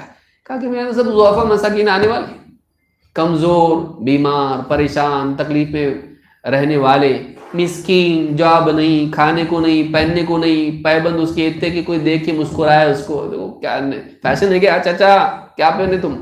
ایسے لوگ جو غربت اور فقر و فاقے میں جینے والے، ان پر اللہ کی رحمت ہوگی آخرت میں۔ دنیا میں کسی نے رحم کیا نہیں کیا معلوم نہیں، لیکن آخرت میں اللہ اپنی رحمت سے ان کو محروم نہیں کرے گا۔ اسلام میں ان لوگوں کی بھی قدر ہے، اسلام میں ان لوگوں کا بھی مقام ہے، بلکہ بہت اونچا مقام ان لوگوں کا ہے کہ اللہ کا جنت کا وعدہ ان کے لیے پکا ہے، چاہے دنیا میں ان کو ملا ہو یا نہ ملا ہو۔ اس حدیث کو امام البخاری نے تفسیر القرآن میں، صحیح بخاری میں حدیث نمبر 4850، اور امام مسلم نے کتاب الجنت و صفت نعیمہا و اہلہا میں حدیث نمبر 2846 پر اس کو روایت کے الفاظ مسلم کے ہیں۔ اس سے معلوم ہوتا ہے کہ اسلام میں ان لوگوں کے لیے بھی رحمت کا معاملہ ہے جن پر دنیا میں کسی نے رحم نہیں کیا، جن کو دنیا میں محرومی کا سابقہ پیش آیا۔ آپس میں اہل ایمان کے لیے بھی کون سا رشتہ بتایا گیا ہے؟ رحمت والا۔ اللہ کے نبی صلی اللہ علیہ وسلم فرماتے ہیں مثل المؤمنین فی توادہم و تراحمہم و تعاطفہم مثل الجسد۔ ایمان والوں کی مثال آپس کی محبت، آپس میں ایک دوسرے پر رحم کرنا اور آپس میں ایک دوسرے کی ہمدردی کرنا، اس کے اعتبار سے ایمان والوں کی مثال ایک جسم کی طرح ہے، ایک جسم کی طرح ہے۔ اذا اشتکا منہ عضو تداعى له سائر الجسد بالسہر والحمى۔ اگر جسم کے ایک حصے میں اگر کوئی تکلیف ہو، کوئی زخم ہو، کوئی بیماری ہو، تو اس کا سارا جسم نیند کھونے کی وجہ سے اور بخار کی وجہ سے پریشان رہتا ہے۔ بھئی پاؤں میں کانٹا چبھا ہے، آنکھ سے آنسو نکل رہے، منہ سے سسکیاں نکل رہی ہیں، اور بخار پورے جسم میں چڑھ کے، خالی پاؤں میں بخار رہتا ہے، پورے جسم میں بخار ہو گیا، انفیکشن پورے بدن میں، انسان پریشان، پورا جسم، اس کی نیند، آنکھیں نہیں سو پاتی ہیں تکلیف کی وجہ سے، پورا جسم اس کی اس تکلیف میں شریک ہوتا ہے، اس کے الم کو، اس کی تکلیف کو محسوس کرتا ہے۔ تو ایمان والے ایسے ہی ہوتے ہیں کہ قوم کا ایک فرد، امت کا ایک فرد پریشانی میں ہے، بقیہ امت اپنی ناز و نعمت میں، راحت میں اور بے فکری میں نہیں جیتی ہے، اس کی اس تکلیف کی وجہ سے ان کو بھی تکلیف ہوتی ہے۔ ایک فرد کی تکلیف کی وجہ سے بقیہ امت بھی اس تکلیف کا، اس درد کا احساس اپنے اندر رکھتی ہے۔ تو اس میں کیا کہا گیا؟ فی توادہم، آپس میں محبت کرنے والے ہوتے ایمان والے، اور وتراحمہم، آپس میں رحم کرنے والے ہوتے ایک دوسرے کے اوپر۔ یہ نہیں کہ اچھا ہونے دے، ذرا سدھریں گا، نہیں کرتے ایسا، بلکہ کیا کرتے ہیں؟ ایک مسلمان پریشان ہے تو ان کے دل میں رحم ہوتا ہے، اس کی تکلیف پر خوش نہیں ہوتے، اس کی تکلیف پر ان کو دکھ ہوتا ہے اور رحم آتا ہے، اور ایک دوسرے کی ہمدردی میں شریک ہونے والے ہوتے ہیں، دکھ درد میں ایک دوسرے کو دھاڑس دینے والے ہوتے ہیں، ایک دوسرے کی تکلیف میں اس کی لذت اٹھانے والے نہیں ہوتے ہیں۔ مسلمان ایسا نہیں ہوتا ہے، خصوصاً مسلمان کے لیے۔ امام مسلم نے اپنی صحیح مسلم میں اس کو روایت کیا ہے، کتاب البر والصلۃ والآداب میں، حدیث نمبر 2585 پر ہے۔ غیر مسلموں کے ساتھ کیا؟ اب بولیے مسلمان کا کیا اسلام میں غیر مسلموں کی تکلیف پر مزہ اٹھانا ہے؟ ان کے لیے رحمت کا وعدہ نہیں ہے؟ آئیے دیکھیے کیا ہے۔ اب کون سے غیر مسلم؟ وہ جنہوں نے اللہ کے نبی صلی اللہ علیہ وسلم کو ستایا، آپ کے ساتھ بدتمیزی کی، آپ پہ تہمتیں لگائی، آپ کی عزت کا معاملہ، آپ کو مارا پیٹا، دھکے دی، آپ کے سر پہ مٹی ڈالتے تھے جب آپ اللہ کا پیغام پہنچاتے تھے، اتنا مجبور کر دیا کہ آپ کو مکہ چھوڑ کے مدینہ جانا پڑا، وہاں بھی چین سے رہنے نہیں دیا۔ پھر جنگیں ایک کے بعد آپ کو ہمیشہ پریشانی کا سامنا کرنا پڑا ان کی وجہ سے، ان کی چال بازیوں کی وجہ سے۔ ابو ہریرہ رضی اللہ تعالیٰ کہتے ہیں، ظاہر بات ہے مدنی ہے، کہا کہ قیل یا رسول اللہ ادعو علی المشرکین، صحابہ آگے کہے اللہ کے رسول صلی اللہ علیہ وسلم سے، کہا گیا کہ اللہ کے رسول مشرکین پہ بد دعا کیجیے، مشرکین پہ کیا کیجیے؟ بد دعا کیجیے، ادعو علی المشرکین، مشرکین کے خلاف بد دعا کیجیے آپ۔ قال انی لم ابعث لعانا وانما بعثت رحمہ۔ آپ نے صحابہ کے ذہن کو صحیح کیا، یہ سوال کرنے والے، مطالبہ کرنے والے، آپ نے کہا مجھے اللہ نے لعنت کرنے والا بنا کے نہیں بھیجا ہے، مجھے اللہ تعالیٰ نے رحمت کرنے والا بنا کر بھیجا ہے، مجھے بطور رحمت اللہ نے بھیجا ہے۔ بد دعا کرنا کیا مطلب؟ ان پہ لعنت کرو۔ کہا کہ اللہ نے مجھے لعنت کرنے والا بنا کر نہیں بھیجا، اللہ نے مجھے کیا بنا کر بھیجا ہے؟ رحمت بنا کر بھیجا ہے۔ یعنی مشرکین کے لیے ڈیمانڈ کرنا بد دعا کی، صحابہ بول رہے بد دعا کیجیے نا، ان کے لیے کتنا ستا رہے، اپنے کو پریشان کر رہے، جنگ پہ جنگ اور مخالفت اور اتنی سب تنگیاں پریشانیاں ان کی وجہ سے آ رہی، کتنا ستایا ان کو آپ نے، آپ کو کتنا ستایا ان لوگوں نے، تو آپ کیا کرو؟ ان کے لیے بد دعا کرو، ان کے لیے لعنت کی دعا کرو، اللہ کی لعنت نازل ہو ان کے اوپر۔ نہیں، آپ نے فرمایا کہ انی لم ابعث لعانا، مجھے اللہ نے لعنت کرنے والا بنا کر نہیں بھیجا، وانما بعثت رحمہ، اللہ نے مجھے رحمت بنا کر بھیجا ہے، رحمت بنا کر مبعوث کیا ہے۔ یہ مزاج تھا ہمارے نبی محمد صلی اللہ علیہ وسلم کا، کہ لوگ مطالبہ کر رہے دعا کرو نا ان کے لیے، بد دعا کی، اور نہیں، اللہ نے رحمت بنا کر بھیجا ہے، لعنت کرنے والا بنا کر نہیں بھیجا، کیوں کروں میں لعنت؟ تو یہاں پر آپ دیکھیں گے کہ اللہ کے نبی صلی اللہ علیہ وسلم مطالبے کے باوجود بھی آپ صحابہ کی ذہن سازی کرتے تھے، نہ کہ ان کے مطالبات کو پورا کریں۔ امام مسلم نے اپنی صحیح میں اس کو روایت کیا ہے، حدیث نمبر 2599 ہے۔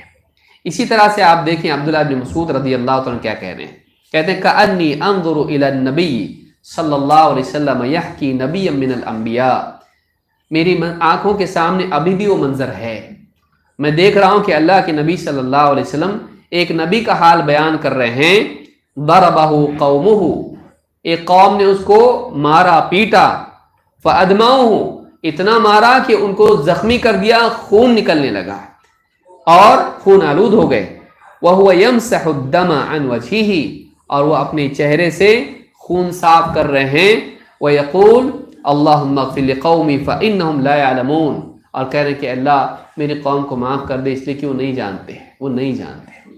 ابن حبان کی روایت میں ہے، صحابی کہتے کہ وہ اللہ کے نبی صلی اللہ علیہ وسلم تھے۔ کون تھے وہ؟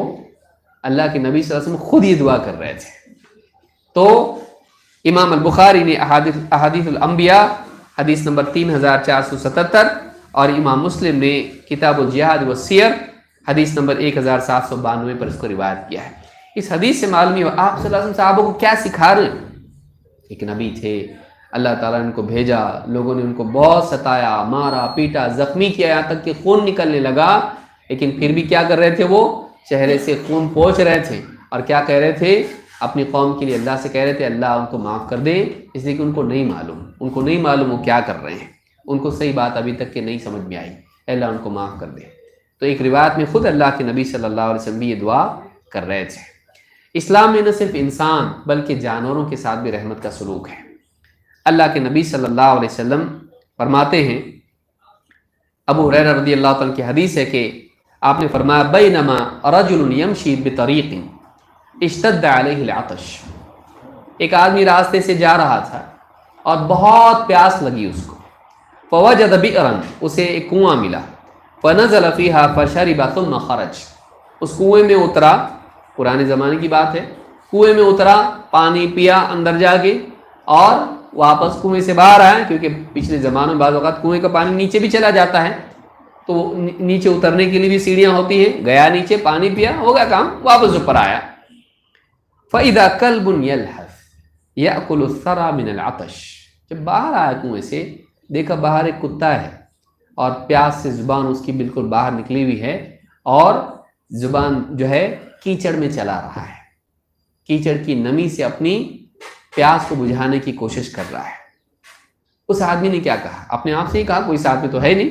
فقال الرجل لقد بلغ هذا الكلب من العطش مثل الذي كان بلغ بي، اس نے اپنے آپ سے کہا اس کتے کو بھی وہی تکلیف ہو رہی ہے جو تھوڑی دیر پہلے پیاس سے مجھے ہو رہی تھی۔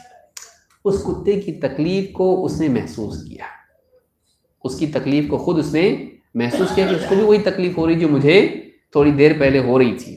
فنزل البئر، پھر سے واپس کنویں میں اترا، اب کی بار اپنے لیے نہیں اترا، ہوگا کس کے لیے اترا؟ اس کتے کے لیے۔ پہچان والا تھا وہ؟ نہیں۔ اس کا کچھ فائدہ تھا اس سے؟ نہیں۔ ایک اجنبی کتا، اس کی پیاس کا احساس اس کو ہوا، پھر سے واپس کنویں میں اترا۔ فنزل البئر فملأ خفہ، پہلے تو پی کے آیا تھا لیکن اب کسی اور کے لیے لانا تھا، کہاں سے لائے؟ کوئی برتن تو ہے نہیں، تو کیا کیا؟ چمڑے کا موزہ اپنا اتارا۔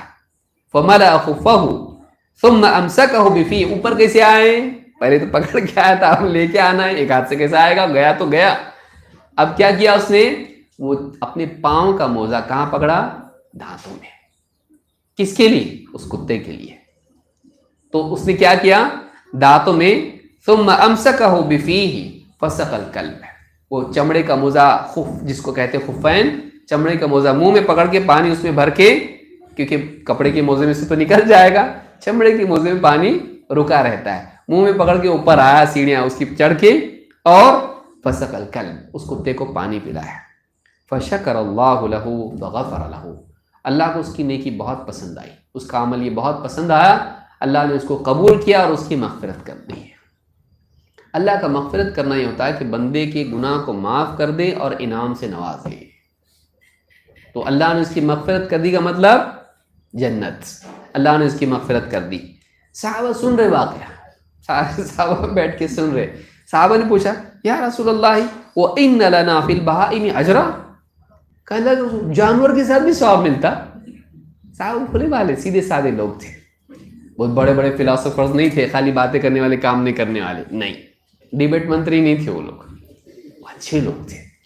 ان کو لگا کہ جانور میں بھی اجر ملتا ہے، اب تک تو ہم لوگ یہی سنتے آئے ماں باپ کے ساتھ، رشتہ داروں کے ساتھ، ان کے ساتھ اچھا سلوک کرنا، وہ پورا قصہ سنے اور بولے جانور میں بھی اجر ملتا، ان فی البہائم اجرا، ان لنا فی البہائم اجرا، آپ نے فرمایا نعم، آپ نے کہا ہاں، فی کل ذات کبد رطبۃ اجر، ہر تر جگر رکھنے والی مخلوق کے ساتھ احسان کرنے میں ثواب ہے، اجر ہے۔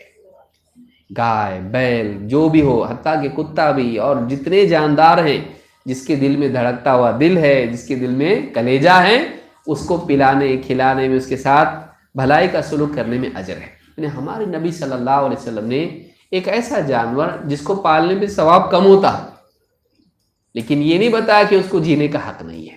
آپ نے کیا کیا؟ وہ پیاس سے تڑپ رہا ہے، آپ نے اس کو پلانے میں بھی اس کی اللہ نے مغفرت کر دی۔ آپ نے قصہ کیوں سنایا؟ تاکہ ان کے اندر بھی وہ شوق پیدا ہو، اور ہوا۔ انہوں نے پوچھا ان میں بھی اجر ملتا؟ ہاں، ان میں بھی اجر ملتا ہے، ہر جاندار میں اجر ملتا ہے۔ اس حدیث کو امام البخاری نے کتاب الادب حدیث نمبر 6009 اور امام مسلم نے کتاب السلام میں روایت کیا ہے۔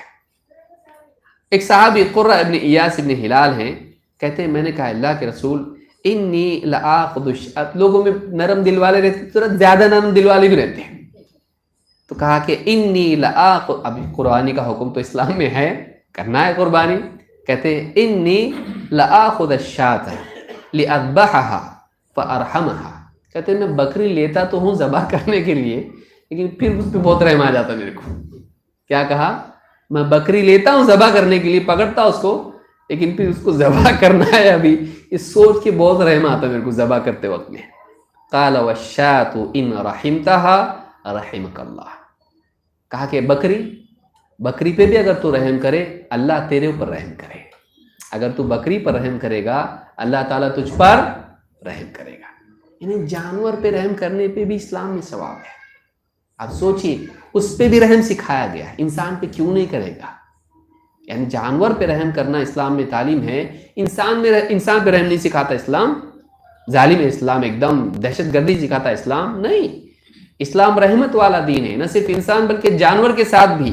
جس کو ذبح کرے اس پہ بھی رحم کرنا ہے. ذبح کرو، مارو، ایک دم کلاڑی سے کاٹ ڈالو اس کی گردن. کتنے لوگ دوسرے دینوں میں ہے یہ چڑھاوا اور ذبیحہ کیسا کرتے دیکھیے.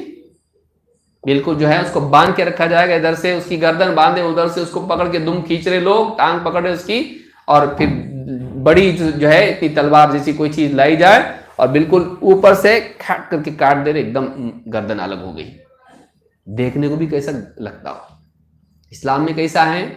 لٹاؤ اس کو جو ہے وہ رگیں کاٹ دو جس سے اس کو تکلیف ہی نہیں ہوتی، اور ایک دم چھری دھار کرو اور اچھے سے جھٹکا مت دو اس کو، بلکہ کیا کرو سلیقے سے اس کو کاٹو. اس میں بھی رحم والا طریقہ سکھایا گیا جو اس کے لیے بھی رحمت ہے اور اس کے لیے بھی جنگلی پن نہیں ہے. اس کے اندر بھی اس کا جانور بیدار نہیں کرتا وہ طریقہ.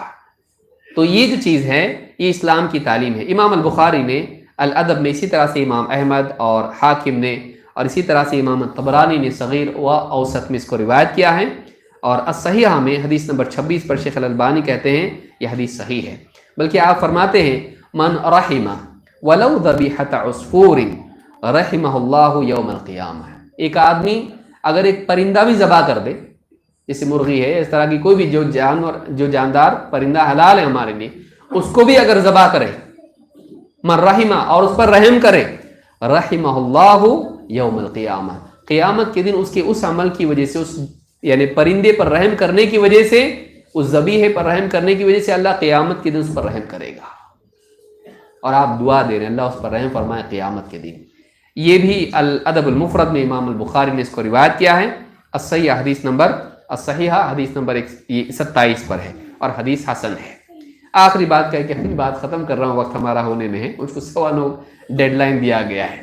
تو اس اعتبار سے شکایت نہیں بول رہا ہوں میں، میرے لیے آخری وقت ہے، وہ دیکھ رہے کیا بولے. لوگوں کو جانا بھی ہے اور بھی معاملات ہیں. آخری بات جو ہے ایک یا دو باتیں کر کے اپنی بات ختم کر رہا ہوں. اسلام میں رحمت عام رحمت کی تعلیم ہے. اللہ کے نبی صلی اللہ علیہ وسلم کے صحابی انس بن مالک رضی اللہ تعالیٰ عنہ کہتے ہیں اللہ کے نبی صلی اللہ علیہ وسلم نے فرمایا والذی نفسی بیدہ، اس ذات کی قسم جس کے ہاتھ میں میری جان ہے، لا یدع اللہ رحمتہ الا علی رحیم. یہ سخت حدیث بھی ہے، اچھی بھی ہے، ہمارے لیے امید کی بھی ہے اور بڑی سخت بھی حدیث ہے. کہا کہ اس ذات کی قسم جس کے ہاتھ میں میری جان ہے، لا یدع اللہ رحمتہ الا علی رحیم، اللہ اپنی رحمت رحیم کے سوا کسی پہ نہیں ڈالتا. اپنی رحمت اللہ تعالی رحیم کے سوا اللہ رحم نہیں ڈالتا، رحمت نہیں ڈالتا اپنی کسی پر. یعنی اپنی رحمت سے اللہ اسی کو دے گا جو رحم کرنے والا ہوگا، نہیں تو نہیں. رحم کرنے والا ہوگا تو اللہ رحم کرے گا، نہیں ہوگا تو نہیں کرے گا. معلوم کہ رحمت کتنی ضروری چیز ہے. کہا کہ لا یدع اللہ رحمتہ الا علی رحیم. قالوا یا رسول اللہ کلنا یرحم. کہ اللہ کے رسول ہم میں سے ہر ایک تو رحم کرتا ہی ہے نا، کسی نہ کسی پہ تو رحم کرتا ہی، نہیں تو نہیں کم سے کم اپنی اولاد پہ تو رحم کرتا، تو ہم میں سے ہر ایک تو رحم کرتا ہی ہے. قال لیس برحمت احدکم صاحبہ. کہ نہیں، تمہارا اپنے اپنوں پر رحم کرنا یہ رحمت نہیں. یرحم الناس کافۃ، بلکہ رحم کرنے والا وہ ہے جو سارے لوگوں کے لیے رحم کرنے والا ہو. تمہارے اپنے اپنوں پر رحم کرنا یہ رحمت نہیں، وہ تو سبھی کرتے ہیں. یرحم الناس کافۃ، کہا کہ رحم وہ رحم سارے لوگوں پر، اپنے پرائے سب پہ رحم کرنے والا ہو.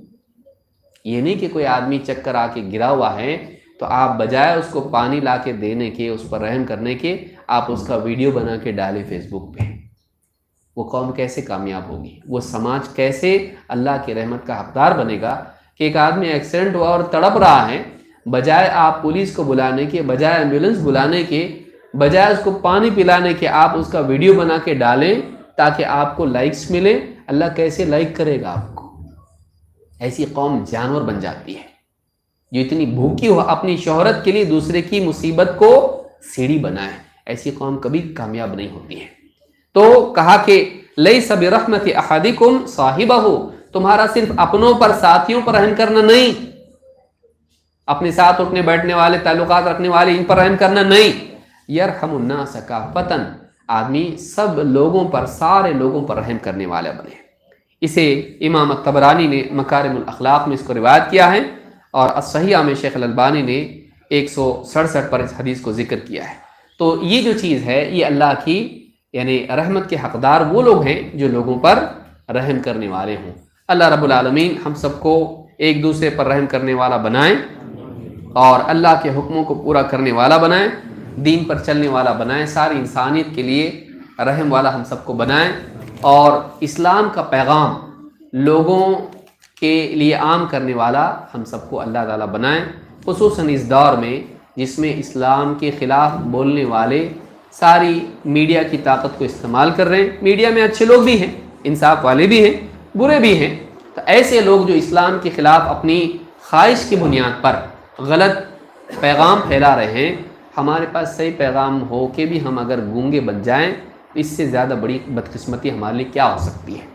علم عام ہے، ہمارے پاس قرآن و سنت ہے، اس سے بڑھ کے ہم کس کے ذریعے سے دعوت دیں گے؟ اس کو سیکھنا ضروری ہے، دین مجالس میں آنا، علماء سے ربط و ضبط رکھنا، دینی کتابیں پڑھنا۔ واٹس ایپ پہ اتنا ٹائم چلا جاتا، قرآن کتنا پڑھتے ہیں ہم لوگ، حدیثیں کتنی پڑھتے ہیں ہم لوگ، آل فال فیس بک پہ بیٹھا ہے، چیک کرنے گیا، ایک کے بعد ایک گھنٹہ نکل جاتا ہے، یوٹیوب دیکھنے لگا، ایک کے بعد ایک گھنٹہ نکل جاتا ہے۔ اتنے ہی وقت میں قرآن و سنت کی صحیح باتیں، معتبر باتیں ہم پڑھیں تو ہمارے لیے ایمان کا اور دین کا اضافہ ہماری زندگی میں ہوگا۔ سوال یہاں پر ہے کہ اب سارے لوگ سوال کی فکر مت کرو، یہ خالی ایک سوال ہے، وقت بھی ہو گیا ہمارا۔ سوال ہے کہ جس طرح بچے کرتے ہیں اس طرح اگر والدین کرتے ہیں تو آپ نے دونوں میں فرق کر دیا ہے۔ سوال میں نہیں سمجھ پایا کہ جس طرح بچے کرتے ہیں اسی طرح اگر والدین کرتے ہیں تو آپ نے دونوں میں فرق کر دیا۔ میں نے کیا فرق کیا بھائی؟ دیکھیے میں اپنی طرف سے اس کا کچھ نہ کچھ جواب دیتا ہوں کہ بچوں کے جیسا والدین کو نہیں کرنا ہے۔ بچے ستا رہے تو والدین کو ستا سکتے نہیں، اور اگر والدین نے بچپن میں مار پیٹ کی بچوں کے ساتھ میں تو اس کو یاد رکھ کے بعد کے دور میں بچے ان کے ساتھ ویسا کر سکتے نہیں۔ یعنی کوئی آدمی کہے گا وَقُلْ رَبِّ ارْحَمْهُمَا كَمَا رَبَّيَانِي صَغِيرًا، تو یہ ان لوگوں کے لیے جنہوں نے اچھے سے پالا پوسا۔ ہمارے ماں باپ نے بہت مارے ہم کو بچپن میں، تو ہم کیا کریں گے؟ جیسا انہوں نے کرا تربیت ہماری، اب ہم کی اسی تربیت کرنے والے۔ یہ نہیں ہے، یہ عمومی بات ہے کہ ماں باپ عموماً اپنے بچوں کے لیے کیسے ہوتے ہیں؟ شفیق اور رحیم ہوتے ہیں۔ اگر فرض کر لیجیے ماں باپ نے بچوں کے ساتھ میں ظلم و زیادتی کی ہو، جہالت کی وجہ سے، کوئی شرابی ہو کسی کے والد صاحب اور انہوں نے اس زمانے میں بچپن میں مار پیٹ کی، اور ماں جو ہے جاب کرتی تھی اور دھیان نہیں دیتی تھی اور بچوں کے ساتھ مار پیٹ کرتی تھی، اس طرح کا کچھ معاملہ ہو، تو اگر ایسا ہوا ہو تو کیا یہ حق آپ کو ملتا ہے کہ آپ ان کے بڑھاپے میں ان کے ساتھ برا سلوک کریں؟ نہیں، بلکہ بڑھاپے میں ان کے ساتھ کیسا سلوک کرنا ہے؟ اچھا سلوک کرنا ہے۔ یہ نہیں کہ جیسا انہوں نے آپ کے ساتھ کیا آپ اس سے اینٹ کا جواب پتھر سے دیں، ان سے انتقام نہیں لیا جاتا ہے۔ اسلام ہم کو رحمت کی تعلیم دیتا ہے، معاف کرنے کی تعلیم دیتا ہے۔ اور ایک صحابی ہیں مطلب عبداللہ بن عمر رضی اللہ تعالیٰ عنہ، تو کوئی آدمی آیا اور ماں کو اس نے پیٹ پر حج کرایا، طواف کرایا اور سب کچھ کرایا، اور آ کے ان سے پوچھا دیکھو میں نے ایسا کیا، حق ادا کیا کہ نہیں میں نے ماں کا، کہ میں اتنا سفر کر کے اور پیٹ پہ لایا اور پیٹ پر طواف کرایا، صحیح کرائی اور سب کچھ کرایا، تو اتنا میں نے بوجھ ماں کا اٹھا کے میں نے اتنا سب کچھ کیا، تو میں نے اپنی ماں کا حق ادا کیا کہ نہیں کیا؟ کہا تیری پیدائش کے وقت میں ایک چیخ جو اس کی تھی نا اس کا بھی حق ادا نہیں کیا تم نے۔ تو اگر انہوں نے پیدا ہونے کے بعد تمہارا کچھ کیا نہیں کیا وہ بات کی بات ہے، وہ پیدائش کی تکلیف ہی تو بس ہوئی نا۔ پیدائش کی تو نے پیٹ میں رہ کے تکلیف دیا کہ نہیں دیا، اور پیدا ہوتے وقت تکلیف دیا کہ نہیں دیا، تو اس کا احسان بھی تو نہیں چکا سکتا ہے، تو باقی چیزیں بات کی چیزیں ہیں۔ تو یہ چیز آدمی کو یاد رکھنا چاہیے کہ والدین اپنے بچوں کے ساتھ اچھا سلوک کریں اور بچے اپنے والدین کے ساتھ اچھا سلوک کریں، اور دونوں کا سلوک الگ ہوتا ہے. یعنی بچوں کے ساتھ ماں باپ شفقت کا سلوک کرتے ہیں، لیکن بچوں کو چاہیے یہ نہیں کہ بچوں کے ساتھ ادب بھی کرے. ماں باپ کیا ادب کرے بچوں کا؟ کرتے بچوں کا ادب ہے نہیں. بڑوں کے ساتھ ادب ہوگا. تو اولاد ان سے شفقت کا سلوک کرنے کے ساتھ ساتھ ان کا ادب بھی کرے. اولاد کے لیے ایک زیادہ حکم ہے کہ شفقت اور رحمت کا سلوک بھی ہے اور ادب بھی ہے، ان کا احترام بھی ہونا چاہیے. اللہ رب العالمین ہم سب کو دین کی صحیح سمجھ عطا فرمائیں اور دین پر صحیح طور پر عمل کرنے کی توفیق عطا فرمائیں، اور اس طرح جو بھی اجتماعات اور دینی مجالس ہوتے ہیں ان میں شریک ہونے کی بھی توفیق عطا فرمائیں. اقول ھذا واستغفر اللہ لی ولکم. اعلان کرنا ہے.